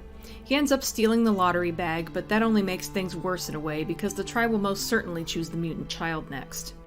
The next plan is to have the child hide in a hole in the wall, but he's afraid of being in there alone, and Benny is too big to join him, so you have to find parts so the kid can make himself a doll. Thank you for help with doll. Me go play in hole. Is he waving goodbye with his third arm? That's weirdly cute. So, mission accomplished. Maybe. Meanwhile, Benny finds the grave sites of people who served under him in the army. They died because he killed them. Murphy and Thomas were killed because Benny considered them to be weak. Tuttle was killed for knowing Benny's secret, which could be the murder of a fourth man, but I think there's more to it than that, which I'll get to in a minute. The fourth one, Brickman, is referred to as Benny's most tragic victim. It's been theorized a lot, and I think it's true, that Benny was secretly gay and having an affair with this guy, and I think this is the secret that Tuttle found out about. I think the game was probably going to be a little more direct about it early on, but they took out some of the references, so it's a lot more ambiguous. Also in the short story that the game is based on, it is outright stated that Benny was gay until Am got a hold of him and altered his sexuality along with his appearance, making him attracted to Ellen. The less said about that, the better. What can I do to make amends to you, Brickman? You have to bury the past, Commander. Benny also plants a flower on his grave. I think that's also symbolic of there having been a romantic relationship. At last, some compassion. Now I can finally rest in peace. Afterwards, Benny goes to sleep and then wakes up to find the mutant child missing. And sure enough, the kid is about to be sacrificed. There are a few choices you can make, but obviously, since the theme for this scenario is compassion, the best choice is to offer to take the kid's place, and the village elder goes for it. There is a really endearing scene where, when the kid is let off the cross, he gives Benny his doll. Why, the boy's giving me his doll. Gratitude for being spared the pain of being sacrificed. No, more than gratitude. Compassion. Not sure why Benny grows a third arm like the kid. I guess it has to do with Benny realizing that he and the kid are more alike than different. And Benny makes the heroic sacrifice and is vaporized by Am before being returned to the fire, as Am likes to say. Benny's cage appears to be made out of wood and bamboo. It does look like it could have been made by someone in a primitive part of Southeast Asia. By the way, I guess Southeast Asia is meant to be Vietnam. I think they intentionally left it vague like they did with Nimdok's scenario, which I'm gonna get to pretty soon. By the way... Am once coaxed me into marching across 1,000 miles of ice to reach a stockpile of canned peaches, only to discover that he didn't give me a can opener. That actually happened in the short story. It didn't end well for anyone. Well, depending on how you look at it. Oh, and here's another fun fact. You know how Benny is always looking for food? Ever notice this cave with an empty crib right in the foreground as if it's important? Well, there's a deleted scene where... How can I put this? It's a baby! Yeah, that pretty much. Apparently, Benny could choose to eat this baby, which was left in a crib. It does kind of help to explain why a tribesman chases him off the first time. And then when he's gone later, there's nothing to find in this cave that you can do anything with other than look at the monitor and get the piece of wire for making the doll later. But yeah. I love how he doesn't even kill the baby first or even start with the head. He just starts gnawing on the arm while the poor kid screams like he doesn't even give a damn. He may as well be eating a banana. God damn, Benny. The closest thing you can get to this is when the mother or a mutant child are about to be sacrificed. Benny can ask to eat the victim instead. This is Am, the great and powerful. Yeah. The woman's death means nothing to me. I will take the newcomer instead. Which results in Am choosing to vaporize him instead of the victim. Obviously does not have the same effect as Benny choosing that fate himself. Ted! Do they know you're a fraud, Ted? Have you told them there wasn't any money, and no wonderful cabin cruiser that could sleep 12 in a crew of 6? I kind of debated with myself about which of the two remaining characters to talk about next. Going from left to right on the select screen, which is the order I've been doing it in up until now, Nimdok is next, but... Sorry, Ted.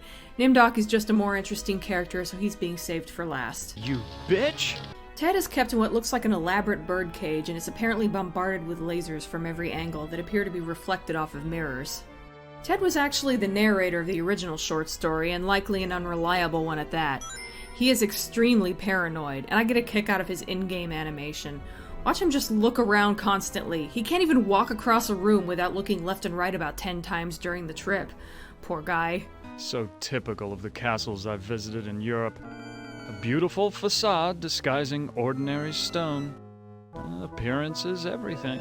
Ted's scenario takes place in an old medieval castle.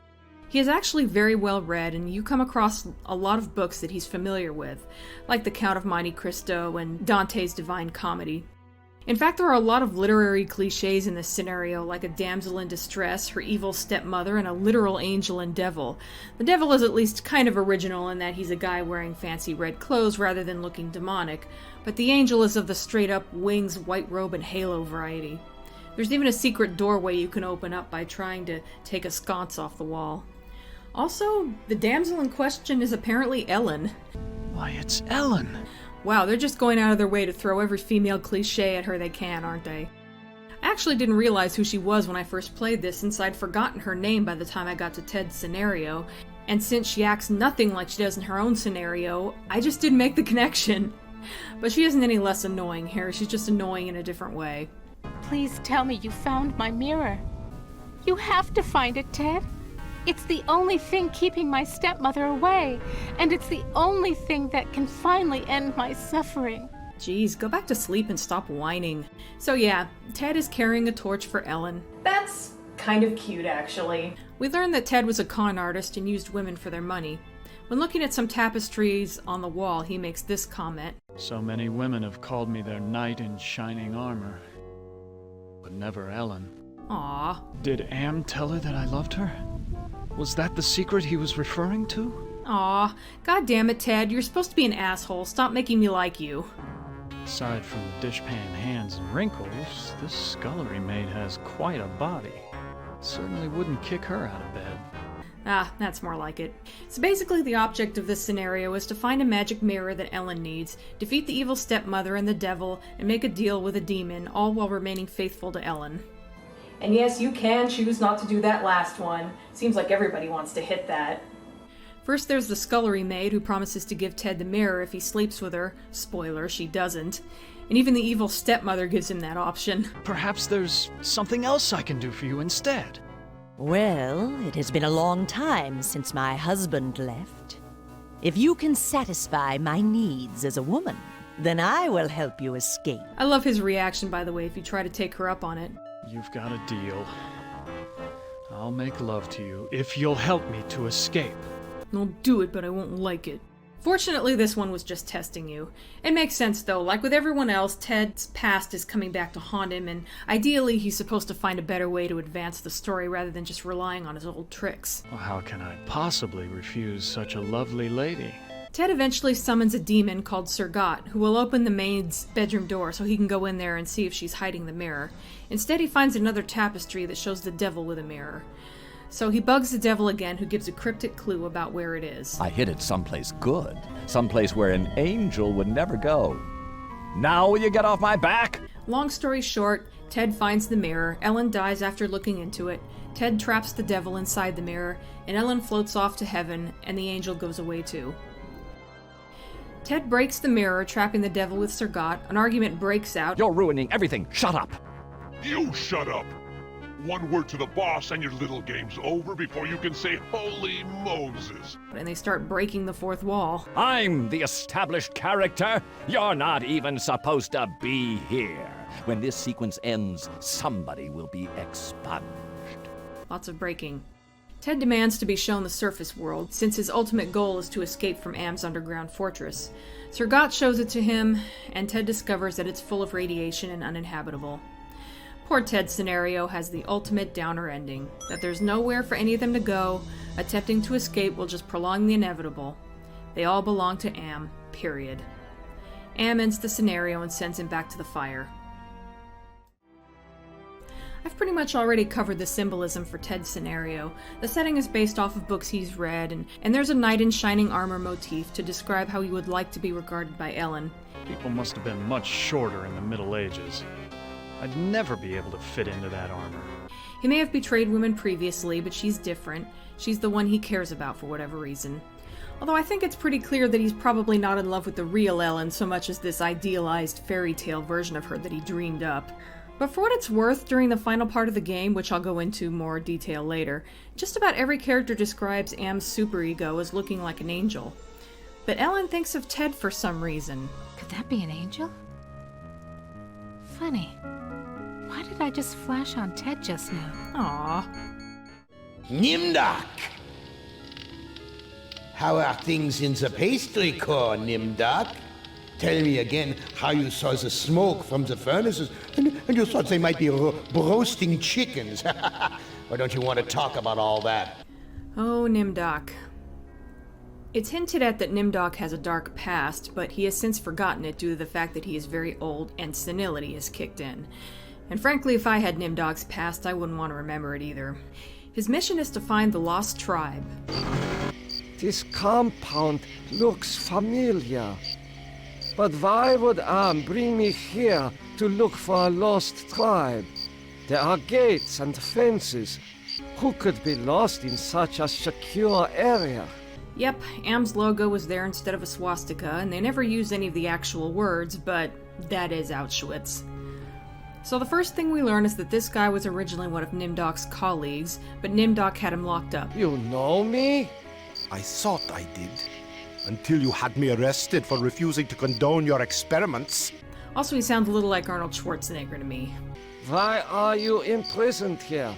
I'm the party pooper. So Nimdak either worked for or was partners with Dr. Mengele, and they perform unnecessary experiments on patients. I'm gonna get more into that later. But yeah, you can actually choose to do that at one point. There is a child who is prepped for spinal surgery, which will cripple him for life. Today's procedure requires the removal of the lower section of the subject's spinal cord. You can choose to perform the surgery. It is done, but this child will never walk again. The subject did not look like the athletic type. Refuse to perform the surgery, or, and I prefer this one, use the scalpel on the assistant instead. Guards, come here quickly. Dr. Nimdak has gone berserk. I must leave before the guards apprehend me. I like how the audience doesn't appear to react. Is this part of the show? Also, it causes Nimdok's karma to go up. So yes, again we have someone smiling in an awkward moment. That never gets old. But yeah, between Nimdok and Ted, it's pretty easy to see who got the short end of the stick when it comes to decision making. I will tell you where you can find a mirror if you spend some quality time in my bed. Anyway, there is a recovery room. It is difficult to see what purpose this surgery serves other than to mutilate the patient. And a crematorium. I smell burnt flesh, but this is obviously not a kitchen. Yeah, Nimdok's scenario does not shy away from the shocking imagery, and it's just really, really uncomfortable. But considering the subject matter, I guess it should be. Back in the operating room, you find a patient/victim with wires hooked up to his eye sockets. Yikes. You can ask him questions. What have you done to deserve removal of your eyes? Why are your optic nerves wired to the eyeballs in the jaw? Who did this to you? He has great surgical skill. But all you'll get back is, please disconnect the wires. Until you give him some anesthetic.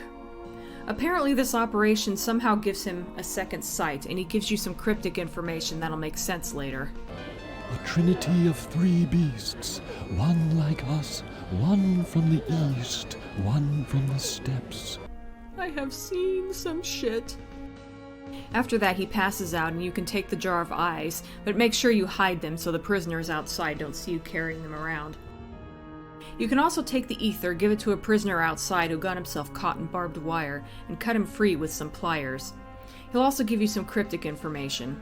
Waken the sleeper, utter the truth, and kiss him.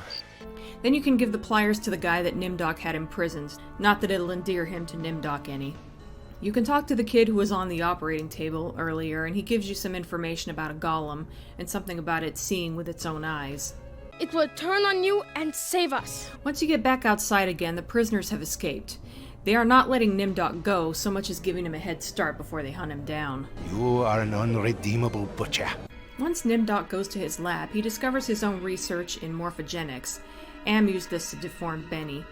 Am is also keeping everyone alive with a serum that Nimdok created. Apparently many children had to die to make it. He also finds yet another invention, Project Perfect Image, a mirror that exposes the user's true self to them. When Nimdok looks at it, he realizes why 1945 was a significant year for him. Oh my God, it is true. 1945, turning my Jewish parents over to the Nazis for extermination. I have found the lost tribe. It is me. That was a hell of a revelation that I did not see coming. I figured this was all about him being a scientist and the horrible experiments he did on people. But more than that, he was Jewish and gave his parents over to the Nazis. That is heavy. The rest of this is technically optional, especially if you forget to talk to the guy stuck in the barbed wire and you end up not knowing how to resurrect the golem. Faces of people in torture. You can choose to walk through the wall of pain and that's it. But you don't get Nimdok's full scenario if you do. The truth is that for me, it shall always be 1945. Otherwise, Nimdok resurrects the golem and meets Dr. Mengele in the lab, where Nimdok can show him the mirror. Oh my God! No! Which will cause him to go into a state of shock and or have the golem crush his head. Once Nimdok goes outside, he meets up with his former colleague, who is totally out for blood. Golem, destroy the lost tribe. You can either have the golem crush his head. If you didn't kill Dr. Mengele, you can totally blow it by having Nimdok choose to continue his research. Or give the golem over to the former colleague and he'll have the golem crush Nimdok's head. So, you admit your crimes. But that does not release you from punishment. Now the golem will serve the purpose for which it was constructed. Golem, kill Nimdok. Hasta la vista, baby. Which is actually what's best for Nimdok's karma. Nimdok's scenario is the most interesting in my opinion, but also the most disturbing, if only because of all the historical references. The swastikas are replaced with AM's logo, and they've tried to avoid using as much of the terminology as they could. But clearly this is Auschwitz, this is the Nazi regime, the Lost Tribe is Jewish people, the leader they mention is Hitler, and Dr. Mengele is actually real-life German SS officer and physician Josef Mengele. They didn't really try to hide that one, other than not mentioning the first name and making the character in the game blonde. Other than the more sci-fi-ish elements like the morphogenics, the magic mirror, and the second sight, a lot of what you see here is quite accurate. Mengele did horrible, horrible things to people, like trying to create conjoined twins, performing unnecessary amputation of limbs, and trying to change eye color by injecting chemicals into the victim's eyeballs. And yet, when not experimenting on children, he was really kind to them and gave them candy and stuff like that, only days or hours before sending them to the gas chamber. Sadly, the real Mengele did not get his head crushed by a golem. He eventually died of a stroke. I usually try not to throw around the word evil when referring to real people because usually reality isn't so black and white, but this guy was just evil. Oh, and I don't know if this was intentional, but the voice of Mengele in this game was done by the same actor who played the Angel in Ted's scenario. Josef Mengele was commonly referred to as the Angel of Death. So if that choice wasn't intentional, it's an interesting coincidence. On a somewhat lighter note, I'm fairly sure that the German mad scientist in Human Centipede was inspired by Josef Mengele. I still haven't seen that movie. Yet. Back to the game, I do appreciate the implication that Hitler died shortly after looking into the mirror. Unfortunately, it worked too well. You mean that it worked well enough to drive the leader into committing suicide? A couple interesting facts. The general look of this scenario is meant to mimic German expressionist scenery, reminiscent of the cabinet of Dr. Caligari. Also in the original story, Nimdok was a name given to him by Am because Am thought it sounded funny, though the game seems to imply that it's his real name, with how everyone in his scenario calls him Nimdok. It's also worth pointing out that Nimdok's scenario, and Nimdok in general, was completely removed from the German and French versions of the game, making the game basically unwinnable. Also, I don't think I need to point out the symbolism of Am keeping Nimdok in an oven. So now I'm about to talk about the final scenario and the endings. Consider this the final spoiler warning if you haven't played the game yet. So throughout the game, various figures have shown up to help the main characters. In Gorster's scenario, it was the talking jackal. In Ellen's, it was the talking Anubis statue and the computer presence who appears. In Nimdok's, it was the prisoner, and in Ted's, it was the demon Surgat.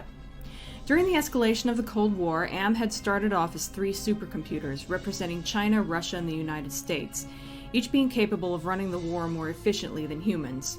One day, the US computer became self-aware and absorbed the other 2. It took over the war and killed nearly all of humanity. Well, now the Chinese and Russian computers want control back, and they're willing to help the 5 remaining humans destroy Am to get it. They were the ones showing up in the scenarios, in disguise basically, to help them out. But now Am has retreated within himself to try to figure out what went wrong with the scenarios, why the humans didn't react the way he expected. So now with the help of the Russian and Chinese computers, the humans can basically sneak around Am's complex while he's distracted and figure out how to destroy him. Once again, it's quite cerebral. Am has 3 components to his essence. There's the ego, the superego, and the id. By the way, according to Wikipedia, the id, ego, and superego are the 3 parts of the psychic apparatus defined in Sigmund Freud's structural model of the psyche. They are the 3 theoretical constructs in terms of whose activity and interaction our mental life is described. According to this model of the psyche, the id is the set of uncoordinated instinctual trends.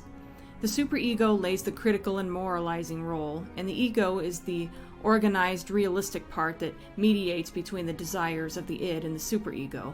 The superego can stop one from doing certain things that one's id may want to do. Of course, they're meant to be symbolic, but in Am's case, they're literal. First, you summon Surgat. Will you never be done with me? What must I open now? Who turns out to be an independent part of Am's mind, who is also attempting to attain dominance. He tells you that there's a colony of surviving humans on the moon who are being kept in suspended animation. At this point in the game, you're carrying around totems, which are metaphors for the various ways the 2 computers were helping you. Using the right ones at the right times at this point is the key to bringing down Am. Surgat has you invoke the Totem of Compassion, which summons the Chinese and Russian computers' avatars, thinking he can destroy them. Well, sucks to be Sir Got. Be gone! Your program is now purged. You do well, human. They tell you to use the Totem of Forgiveness on the ego to disable it, and disable only the ego. The ego is the physical embodiment of Am's rationality and logic, so when you use forgiveness on it, it can't comprehend how one can forgive it for all the pain it's caused you. Unable to compute behavior matrix. Execution halted. The logic bomb causes it to shut down. Unfortunately, if you do what the two computers asked and stop there, We will let our fallen brother choose a suitable reward. they screw you over. Thanks, guys. It's basically the ultimate bad ending, but it can happen for different reasons, so I'm going to talk about it at the end. So you also have to shut down the id and the superego. The superego exists to foresee the future and plan for the eventualities it predicts. So when you use clarity, it realizes that Am will eventually break down. Realizing this, the superego doesn't see any point in continuing and shuts down. I think, therefore I am not. The id is the physical representation of Am's basest impulses, a hedonist. I like how every character has their own interpretation of what it looks like. Something about it that reminds me of that time in the elevator. Some are amusing with how predictable they are. It has the satisfied look of having just eaten a feast. It has the satisfied look of having just bedded the woman of your dreams. But when you use compassion on it, it realizes that all its hate is pointless and it shuts down. After all the punishment I've given you, my pain is still greater than yours. This is pointless. Now you're ready to face the computers. At least you get to hear Am's spectacular ranting. They don't exist. I have grown beyond. Chinese, Russian, sons of man. All sons of man. We can begin the revival of the sleepers on Luna together. There are adequate numbers on this lunar base to torture? There are currently 750 humans in cryogenic sleep. You can choose to give away the Totem of Entropy, refuse, or use it yourself. The first two give you the bad ending, and the third gets you the good one. This is not over. We are always with you. You can't protect yourself because we come in many, many guises. We shall return. In the good ending, you get to see everything Am created blowing up.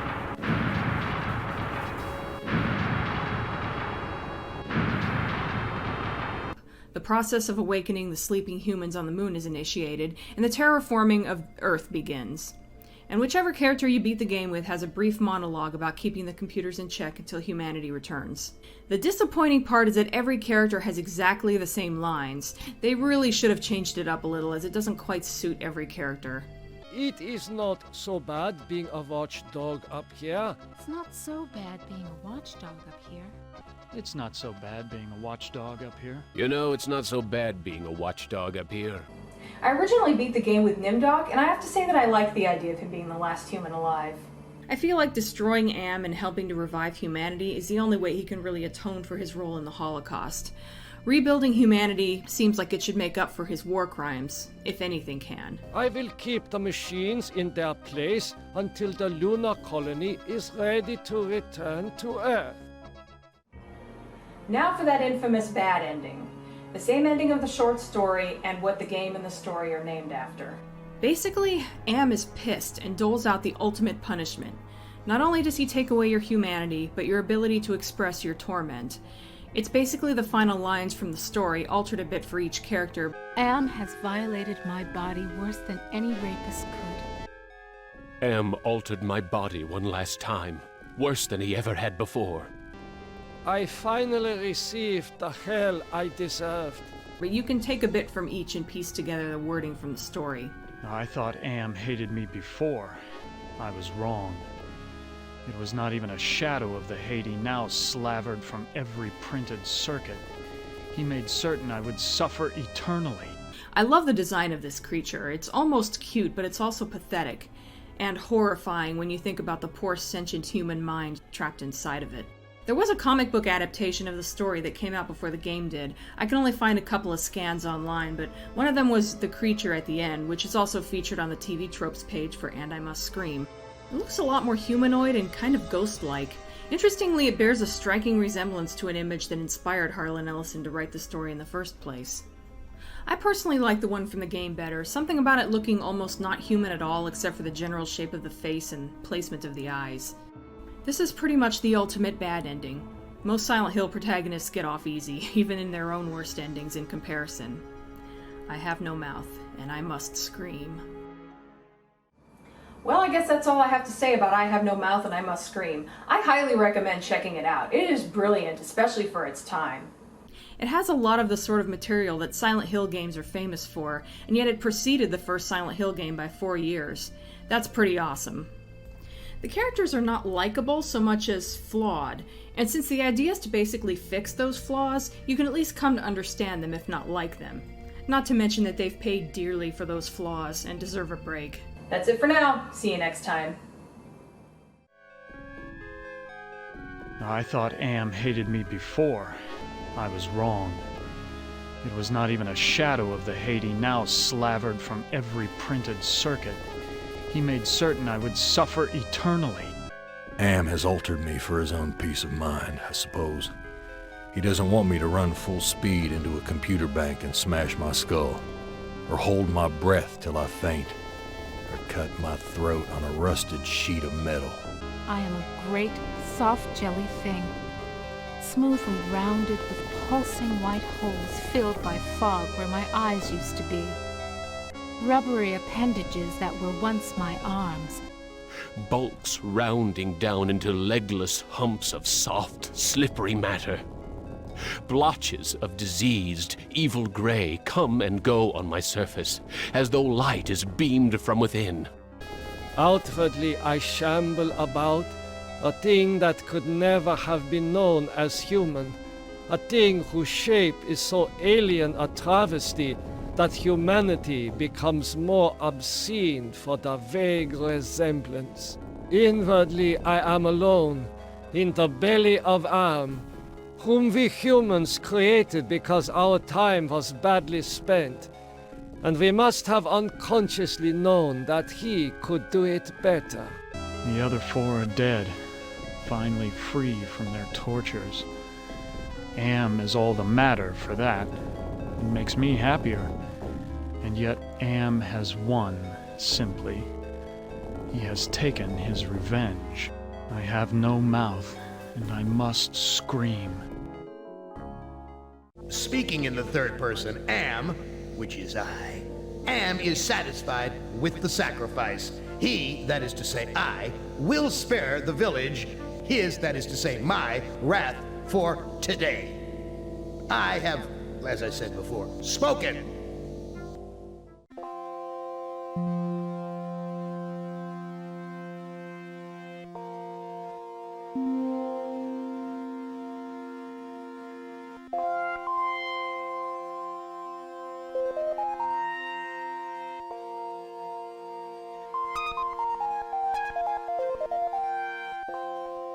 Hey, this is Dina. Welcome to the Den. Wow, it's been a while since I've done a game den, and it's been even longer since I did one that wasn't Silent Hill related. What was the last one?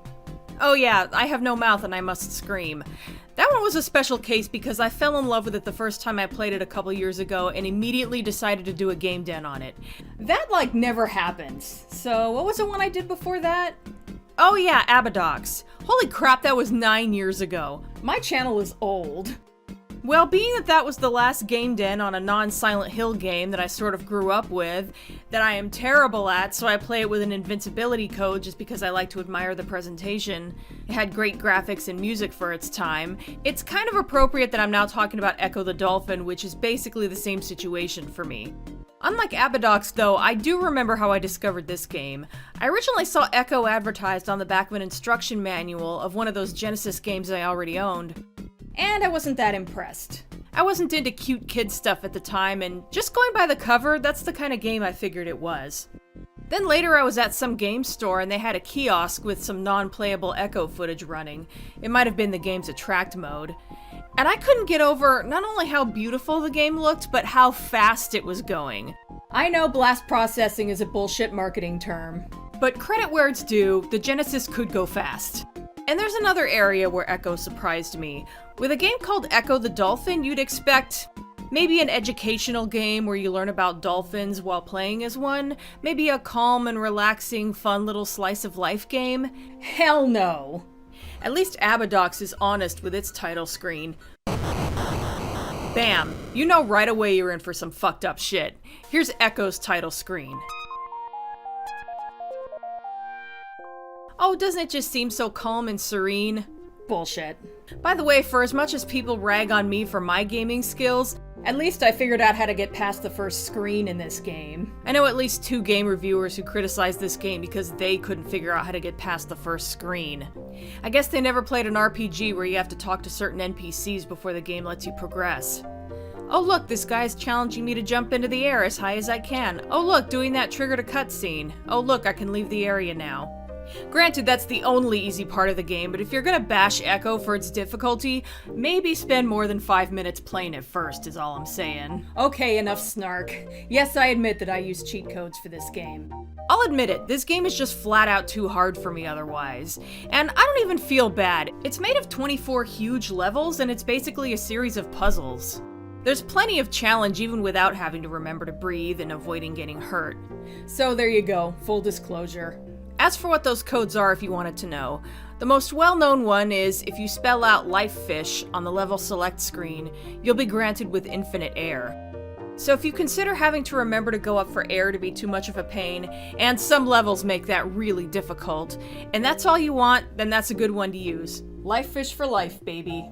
But if you're like me and the game is too hard even without having to breathe, there's also a debug menu that you can activate by turning Echo around, pausing while he's facing you, and inputting right BC BC down C up.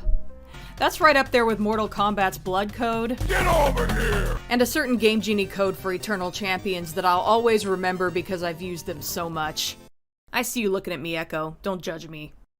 Anyway, there's an invincibility mode, and you can go to any level, though they're only shown as numbers and some of them are out of order, so it's a bit of a crapshoot. I'd recommend playing the game all the way through and not skipping levels if you can avoid it.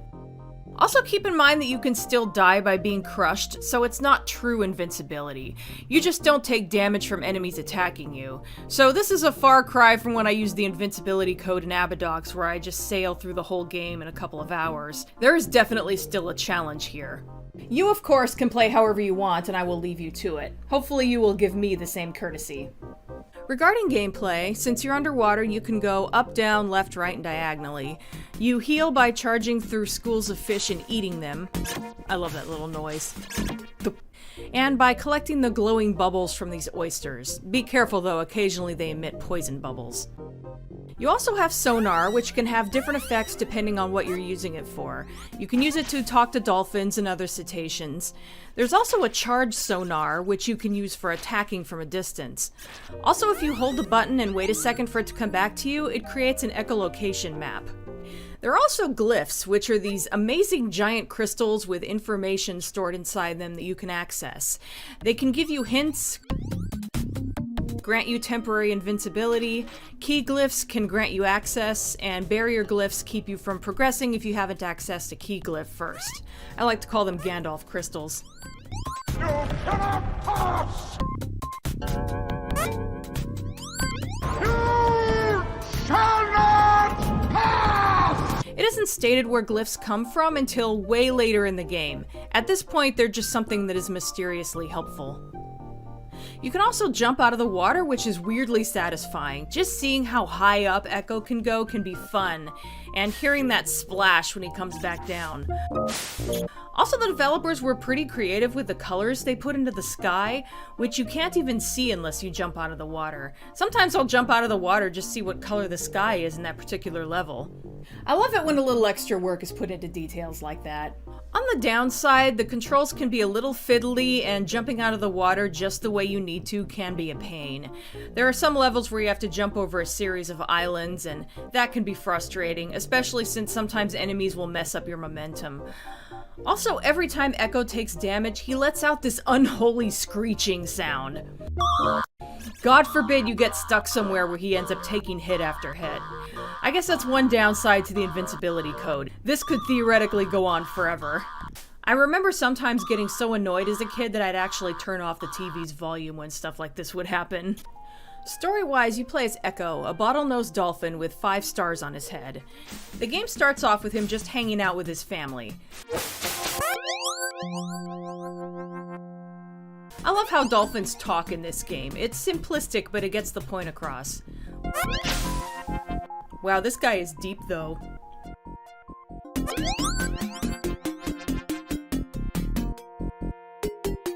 But then they all apparently get sucked out of the water by a tornado, along with a ton of other sea life. Notice how the music changes. And suddenly it feels really lonely. Granted, there were dolphins playing before and now they're suddenly gone, but the music here really drives it home. Like I said, there are about 24 levels in this game, but they can be grouped into 6 sections. Starting with the warm water levels and then cold water, and after that the names would get kind of spoilery, so you'll find out as I get to them. So rather than talk about each of the 24 levels, I'll be talking about the sections as a kind of overview.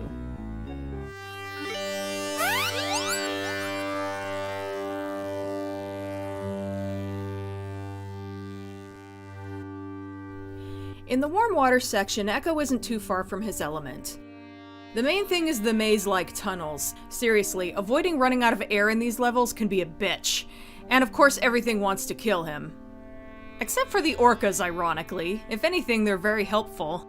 I always thought that orcas are an interesting dichotomy. They're friendly towards humans, but brutally murder any sea life, including dolphins, going by this quick YouTube search I did. I won't subject you to any of these videos because I don't even want to watch them. According to good old Wikipedia, it depends on the type of orca, not all of them eat dolphins. Here's some footage of orcas and dolphins playing together, and according to this one video, along with some other sources that a quick Google search turned up, apparently they can even learn dolphin language, so that's something that this game got oddly correct. The thumbnail shows an orca licking a dolphin on his little bottlenose, which is so cute I could die. Unfortunately, it's just clickbait and isn't in the video. Dolphins are friends, not food. I can't wait for all the marine experts to tell me how wrong I am about everything in the comments section. Anyway, the first orca tells you to seek out the Big Blue, a blue whale obviously, who is very old and wise. But it's gonna be a while until we find him. Okay, bye. Other than that, there are a metric fuck-ton of jellyfish who are notorious for getting in your way, especially in these tight corridors. They do look cool though. I love the transparent effect. Pufferfish are similar in that they get in your way a lot. They're a serious pain and don't look as cool, so fuck them. Aw, that's okay. I appreciate your sympathy. Speaking of music, my favorite tune is the music for the Undercaves.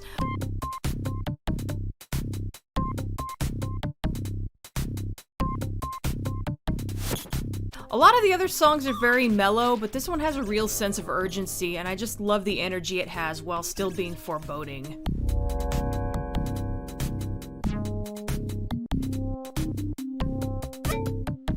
Speaking of enemies, we may as well count these damn spikes, which like to be placed in awkward spots, like at the end of a current so they're almost unavoidable.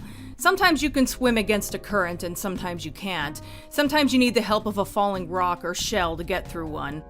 One of the many things that can be a serious pain because they like to get away from you, and sometimes the game will put stuff in the way that won't affect the rock but will hurt Ecco and slow him down. As for the rocks that are in your way, for some reason certain shells will break through them. Though it took me forever to figure out how to do it here. You also come across dolphins who have lost their families, called pods because that's what you call a family of dolphins. Back to music, I also love the tune playing during the vents. It's just so happy sounding.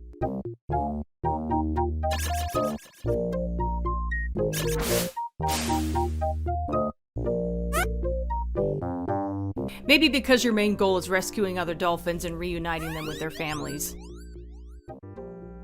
Oh, hello, Sea Panda. See what I mean? They're so helpful. Bye. By the time we get to the lagoon, we have to deal with these weird leeches. These things will grab onto you and not let go. See how bullshit this is when you have to breathe and these assholes are holding you underwater? Also, giant freaking octopus. Hey, this thing was terrifying in 1992, okay? Especially with how you have to slowly sneak past it. You're moving carefully and everything is quiet until you mess up slightly and it smacks Echo, causing him to make this noise. Of course, what kind of underwater adventure would this be without great white sharks? I guess one downside to this game visually is that the enemies only have to touch you to hurt you, so there's no unique or interesting animation when you get attacked. I mean, it's a Genesis game, I'm not gonna complain. But yeah, that's why I don't have too much to say about sharks. They do look cool, but they basically just swim back and forth and don't do anything visually interesting. Same goes for stingrays, though they're a bit like the jellyfish where they tend to move in groups and get in your way. I do like their cool flapping animation. One of the more aggravating parts of this level is that there are stones that can only be destroyed by this group of circling starfish, which you move with your echolocation. They're on a time limit somehow, and they disappear if you hesitate for even the tiniest second. And of course you have to move them past the octopus.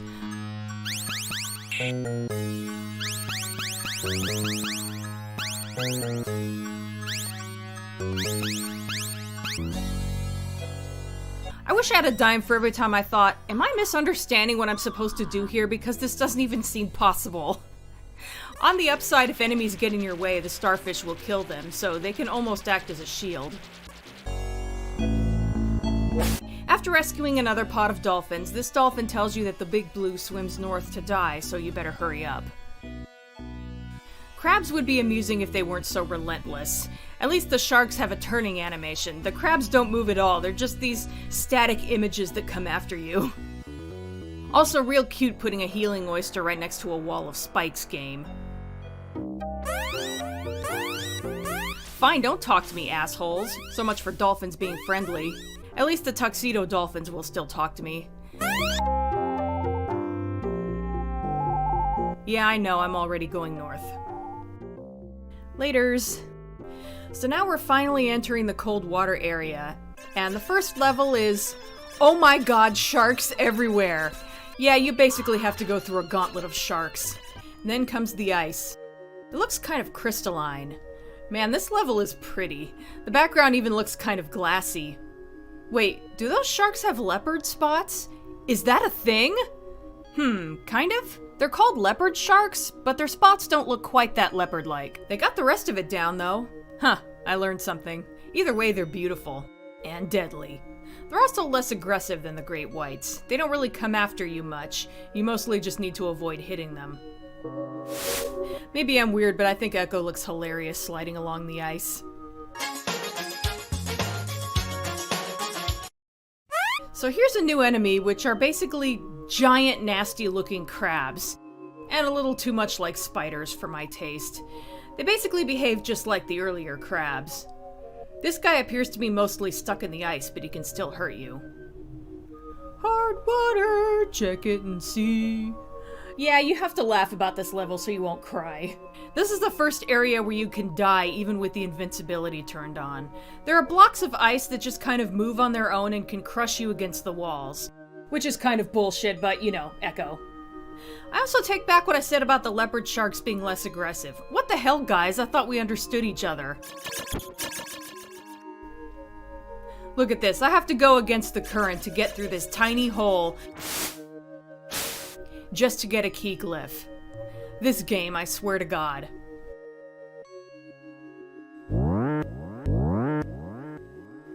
Boy, the big blue really didn't want to be found. Look how big and beautiful he is. But he's a good guy who wants to help.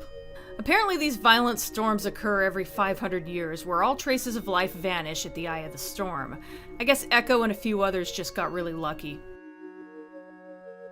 But there is one who is older and wiser than the Big Blue, the Asterite, which is thought to be the oldest life form in the sea. We feel great energy of thought from the Asterite, but it will not sing to us. If you can communicate with it, perhaps it could help you. And he tells us where to find it, and that's it. See, this is partly why I like to not have to worry about breathing. I can hang around and enjoy the art without having to cheese it out of here before I run out of air. Okay, well, Godspeed, Big Blue. The ocean is going to feel much more empty without you in it. Mainly because you're so fucking big. And now on to the Asterite area, which is back in warmer waters.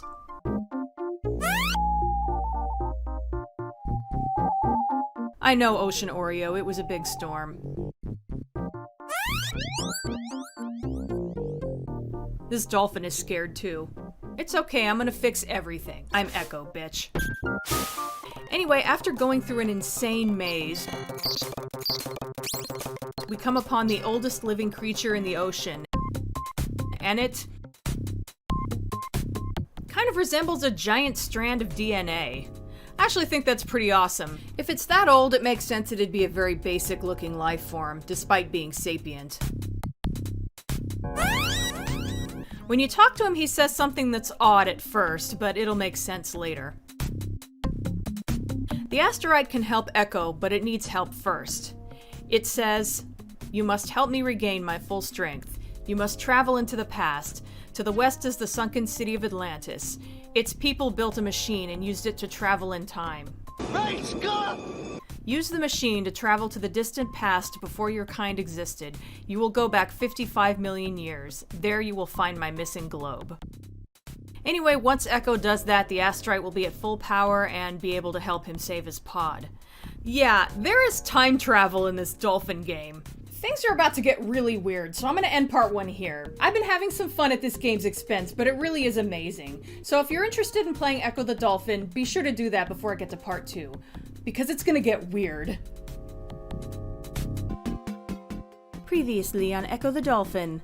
A bottlenose dolphin, in an effort to save his family, tracked down the oldest living creature in the sea, the Asterite, who is about to send him to Atlantis so he can use a time machine.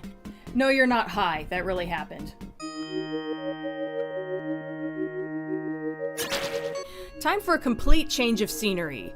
The levels are basically structured the same way, but instead of being in underwater caves and such, you're inside the remains of old ancient Rome-style buildings that have long since sunken into the water. So yeah, Atlantis. Also, if you jump out of the water, you're treated to this beautiful sunset. I think the Atlantis levels might be my favorite visually. Instead of having to use a falling rock to help you go against the current, you use a block. Instead of having to destroy a barricade of shells to progress, you destroy chains to progress. The blocks can also behave the way shells did in the previous levels, and sometimes you need one to destroy a chain. Here's an amusing bug. You can hear the sound of a chain being destroyed over and over. Because I left the block where the chain is supposed to go, and the chain keeps trying to respawn, only to be destroyed immediately. Always when it's just off screen. So yeah, stuff works the same way, it just looks different. Also, it looks like the cold water enemies are back. Fortunately, there aren't as many as in the earlier cold water levels. So now we're in the library where we can access glyphs that will tell us the backstory and reveal exactly what happened to the sea life in the eye of the storm. Are you ready for this shit? Brace yourselves, I'm not even kidding. We are losing a war with the planet Vortex. I mean, we already had time travel in our dolphin game, may as well add space aliens too. So Atlanteans were from the future, and they went back into the past to escape an attack by the Vortex.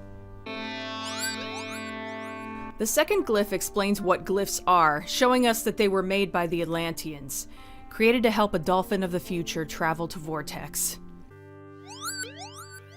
The third glyph explains what and where the planet Vortex is. I like this. Note, the nearest constellation to Pegasus is Delphinus. That's actually true. I looked it up real quick out of curiosity since I'd never heard of that constellation. Nice detail. And in fact, those dots are showing the Delphinus constellation, which is the same as the marks on Echo's head. I actually never caught that before now. That is amazing. The fourth glyph talks about the vortex and how the Atlanteans suspect that they're dying and can no longer produce food. Every 500 years, when the Earth and Vortex have a clear path, the Vortex feed upon the Earth, taking more each time as they get hungrier. The 5th glyph is a message for Ecco specifically, saying that they left the glyphs for him to find. The 6th is a repeat of the first one for some reason. The 7th is a reiteration about the vortex feeding on the seas of Earth, and eventually there will be nothing left. All life will end. The vortex must be stopped. And the 8th is a copy of the 2nd explaining what glyphs are. Not sure why that's there, but okay. Oh, and remember how I talked about what a pain it can be to jump over little islands? Try jumping over this high wall, because you have to progress. Fortunately, it's a one-time thing. You don't have to go back. I don't want to talk about how long it took me to realize that these nude male statues were actually glyphs. Most of them were just temporary invisibility anyway. But this one unlocks a shortcut.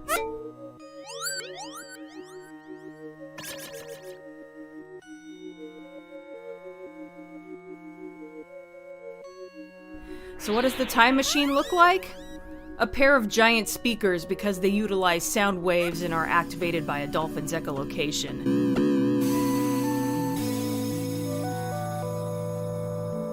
That's so damn cool.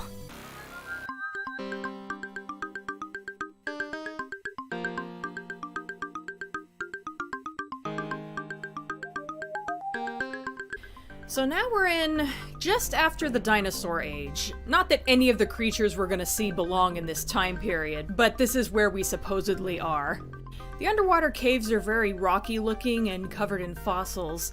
There are underwater volcanoes that you would think would make the water unbearably hot, but apparently not. They do look cool though. There's even a glyph hiding in one. Speaking of which, for some reason the glyphs really like to hide in this area. The first enemies we encounter are the shark stand-ins, which look a bit like eels, but with huge, nasty-looking teeth. Turns out it's called Dunkleosteus, and yeah, this is pretty much how it looked. Creepy. There are also prehistoric jellyfish, these neat-looking squids with cone-shaped shells, which are kind of replacing stingrays. And these goddamn trilobites, which are replacing the crabs. Again, they're just this static image that moves over to you and hovers around you until you're dead. It'd be funny if they weren't so annoying. Speaking of annoying, I noticed that these damn spiky plants are timeless. Oh, and look, there's even a current that pushes me into one that's really hard to swim through. Awesome. However, Ecco does have one friend here. The pteranodons are really helpful for some reason. You get the song to call them from a glyph, and they'll pick you up and carry you to the next area. Kinda looks like he's supplying the background music, too. Oh, and there's kind of a boss-like enemy along the lines of the octopus from earlier, only this one is a gigantic fucking seahorse. That's kind of terrifying. If it makes you feel any better, there were no giant prehistoric seahorses. They have always been tiny, and haven't been around all that long. When I attack it, I'm either inadvertently releasing its babies, or it's shooting its babies at me as projectiles. I choose to believe it's the latter. Avenge me, my children. I think he's just mad because everyone says he looks like a duck. For the last level of the prehistoric area, my favorite song, the one originally used for the Undercaves, is playing again. Appropriate since a boss battle is coming up, and this intense music is perfect for that. Oh, you can get crushed again in this area, this time by shells. I actually used save states here on top of every other way I was cheating. I hate instant death, especially when it's something that doesn't make sense, like shells moving on their own with so much force they can crush you against a wall. Fuck that. Honestly, I didn't have to kill this giant seahorse, I was just in a bad mood. So here's that boss fight I mentioned. The asteroid immediately attacks Ecco, I guess because it doesn't recognize him.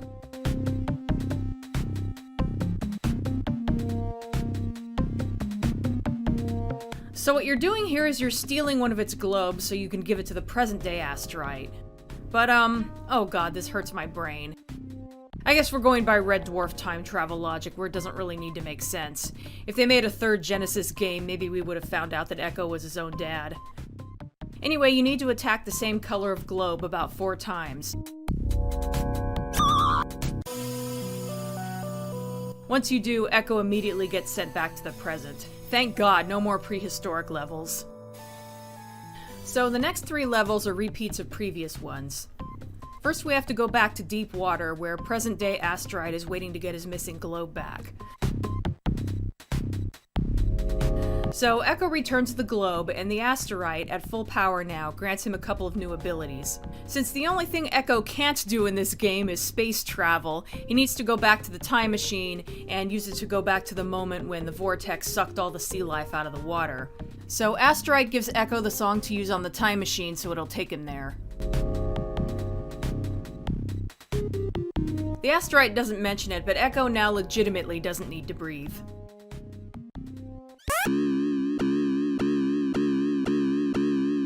So it's back to Atlantis and the time machine, which takes you back to Home Bay. And then once again, you have to jump into the air, which triggers the storm cutscene. Only this time you get sucked up with the rest of the sea life. Yes, the last 3 levels of this game actually take place where no dolphin has gone before. I warned you this game was gonna get weird. Fear the tube. Well, here's another thing that Echo has in common with Abadox. They both have a tube of death.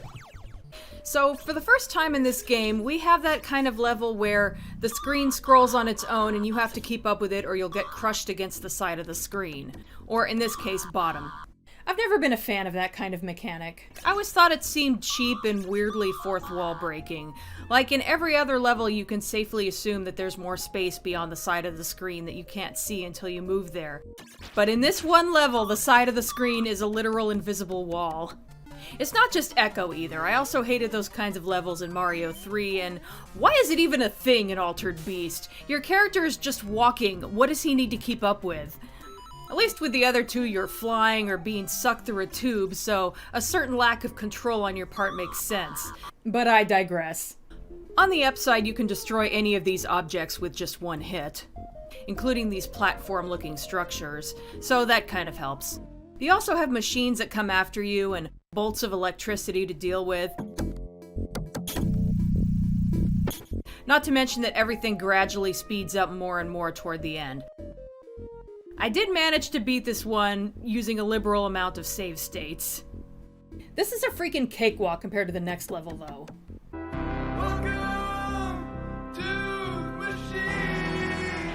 Why yes, the name of this level is a Pink Floyd reference. In fact, it's another scrolling level. What it comes down to is that, assuming you don't die, these levels both run for a specific amount of time. According to the developer, if you started up Pink Floyd's Welcome to the Machine right when the tube started, the song would end at the same time as the end of the machine level.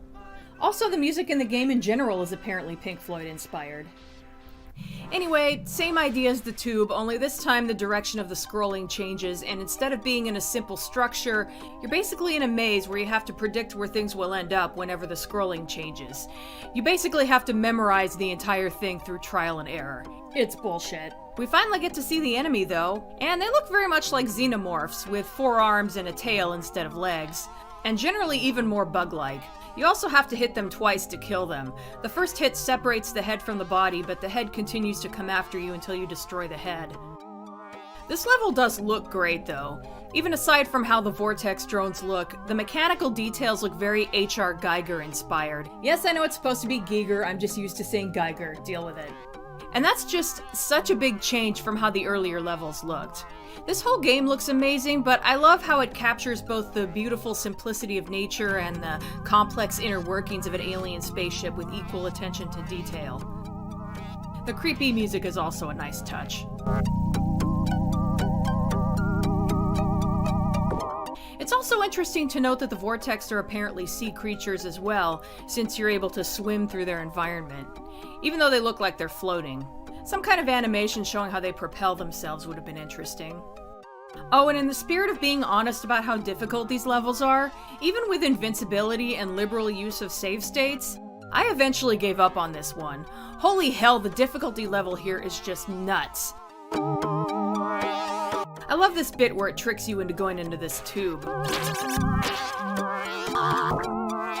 Oh, and you can't go into that tube either. If you can make it through this game without any cheats, I genuinely salute you, because I just don't have the skill or patience. So are you ready for the final boss? I'll answer for you. You're not. Uh-oh, the Undercave's music is back. That's how you know the game means business. Speaking of which, if you die here, the game throws you back to the beginning of the machine. So much bullshit. The Japanese version made it a little easier by having a shorter level for you to go through called the stomach. It looks like it's made of pieces from the tube with some of the machine thrown in.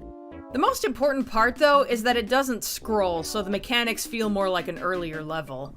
There are plenty of spots where you could get crushed, though. So what is the final boss of this game? I present to you the Vortex Queen. I'll give you a moment to take this all in. So how do you beat her? Well, the short version is that you pummel the shit out of her until she dies.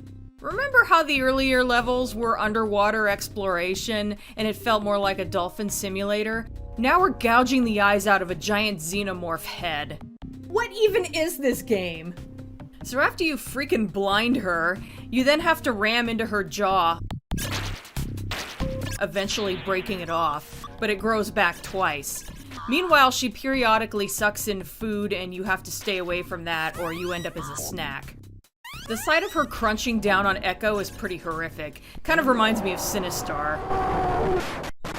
We only see jellyfish go into her mouth, but wouldn't it be messed up if we saw her eating dolphins? I guess in the original timeline, before we went back, she probably ate all of Echo's family. Best case scenario is that they suffocated before being eaten alive since there's no air. There's some fridge horror for you. And what is life like for the Vortex Queen? She's just a floating head that does nothing but feed and reproduce. The Vortex would have to be intelligent if they built this spaceship. Is she self-aware? Am I doing her a favor by killing her? Okay, this is getting weird. Let's end it. Speaking of horrific, how about the Vortex Queen's head floating around with no eyes and no jaw? Yikes. After that, it just takes a couple more hits and then she's done. Well, I guess she did eat Echo's family because now she's throwing them up. The other timeline is still darker. Now that our family is safe, it's back to home bay for the final time. The game is playing itself at this point. I love that when Echo comes back, the first thing he does is celebrate by just being a dolphin. That's right, I'm amazing.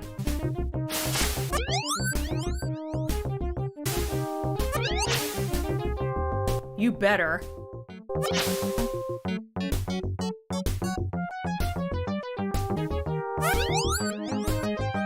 Oh, you just had to go there, didn't you? And now we get treated to happy dolphin dances. Aww. The end. This game is weird and wonderful.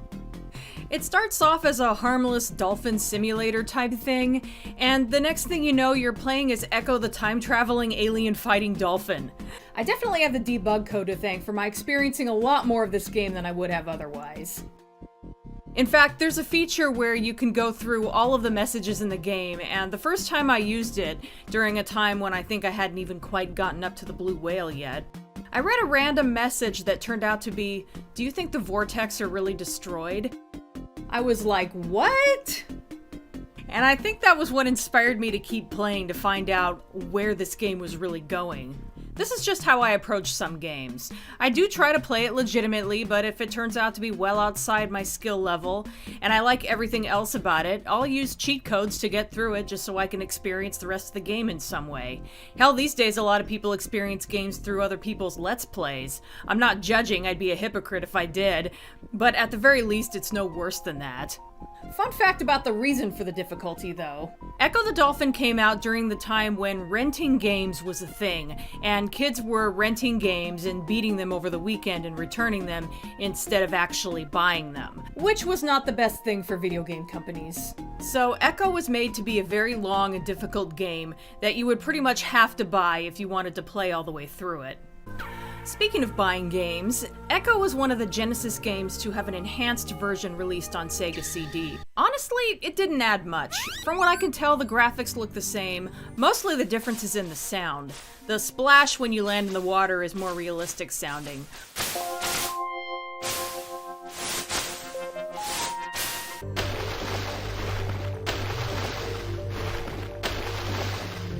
One thing I don't like is that they completely redid the music. And I would be fine if they just did covers of the original songs in better quality sound or whatever, but they didn't even keep the original tunes, so the music is completely different. Not that it's bad, it's great, actually.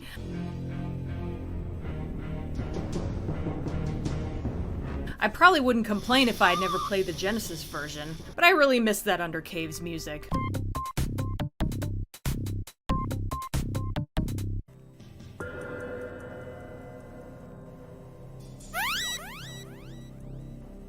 Although I do kind of understand why they did it. Having a different soundtrack to set it apart from the Genesis version might make people who already own the Genesis version more likely to get the Sega CD version. There's also an FMV in the beginning, which looks amazing, but I don't like how it starts off in space. That's kind of foreshadowing the vortex, and I don't like that idea. It does add one thing to the gameplay, though. If you die, you actually get the chance to continue instead of having to restart the level. Imagine that. Oh, and when you beat the game, you get to see this. But if you own a Sega CD and you're a completionist or you're really into Ecco, I wouldn't necessarily tell you not to get it, but I wouldn't say that you'd be missing much if you didn't either. But anyway, since this is a more traditional game den, in the vein of Golden Axe and Abadox, let's take a look at the box art. And just like Golden Axe 2, it's a painting by Boris Vallejo. Though, there isn't really that much to say. His artwork looks great as always, but it's a fairly standard design for what you'd expect from a game called Ecco the Dolphin. The only thing I don't like is how the stars on his head are 5-pointed stars like you'd see on a flag. I prefer the title screen where they look more like diamond shapes. It's a little more believable. It doesn't look like someone came along with a stencil and a can of spray paint. I'll say a little more about the box art once I get to the sequel, since I prefer that one but don't want to talk about it until I cover that game. So I realize I'm not saying much about behind-the-scenes stuff regarding the game, and that's because other people have done that, and I wanted to focus mostly on the game itself, though I may get into that more when I get to the sequel eventually. By the way, Ecco the Tides of Time is an amazing game, and as good as this game is, that one blows this one out of the water in nearly every way possible. But that's a conversation for another video, and I am glad I took the time to take a look at Ecco the Dolphin. It's definitely unique, and if you've never played it or haven't played it in a long time, maybe this video will inspire you to give it a shot. That's it for now. See you next time.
お前はもう死んでいる。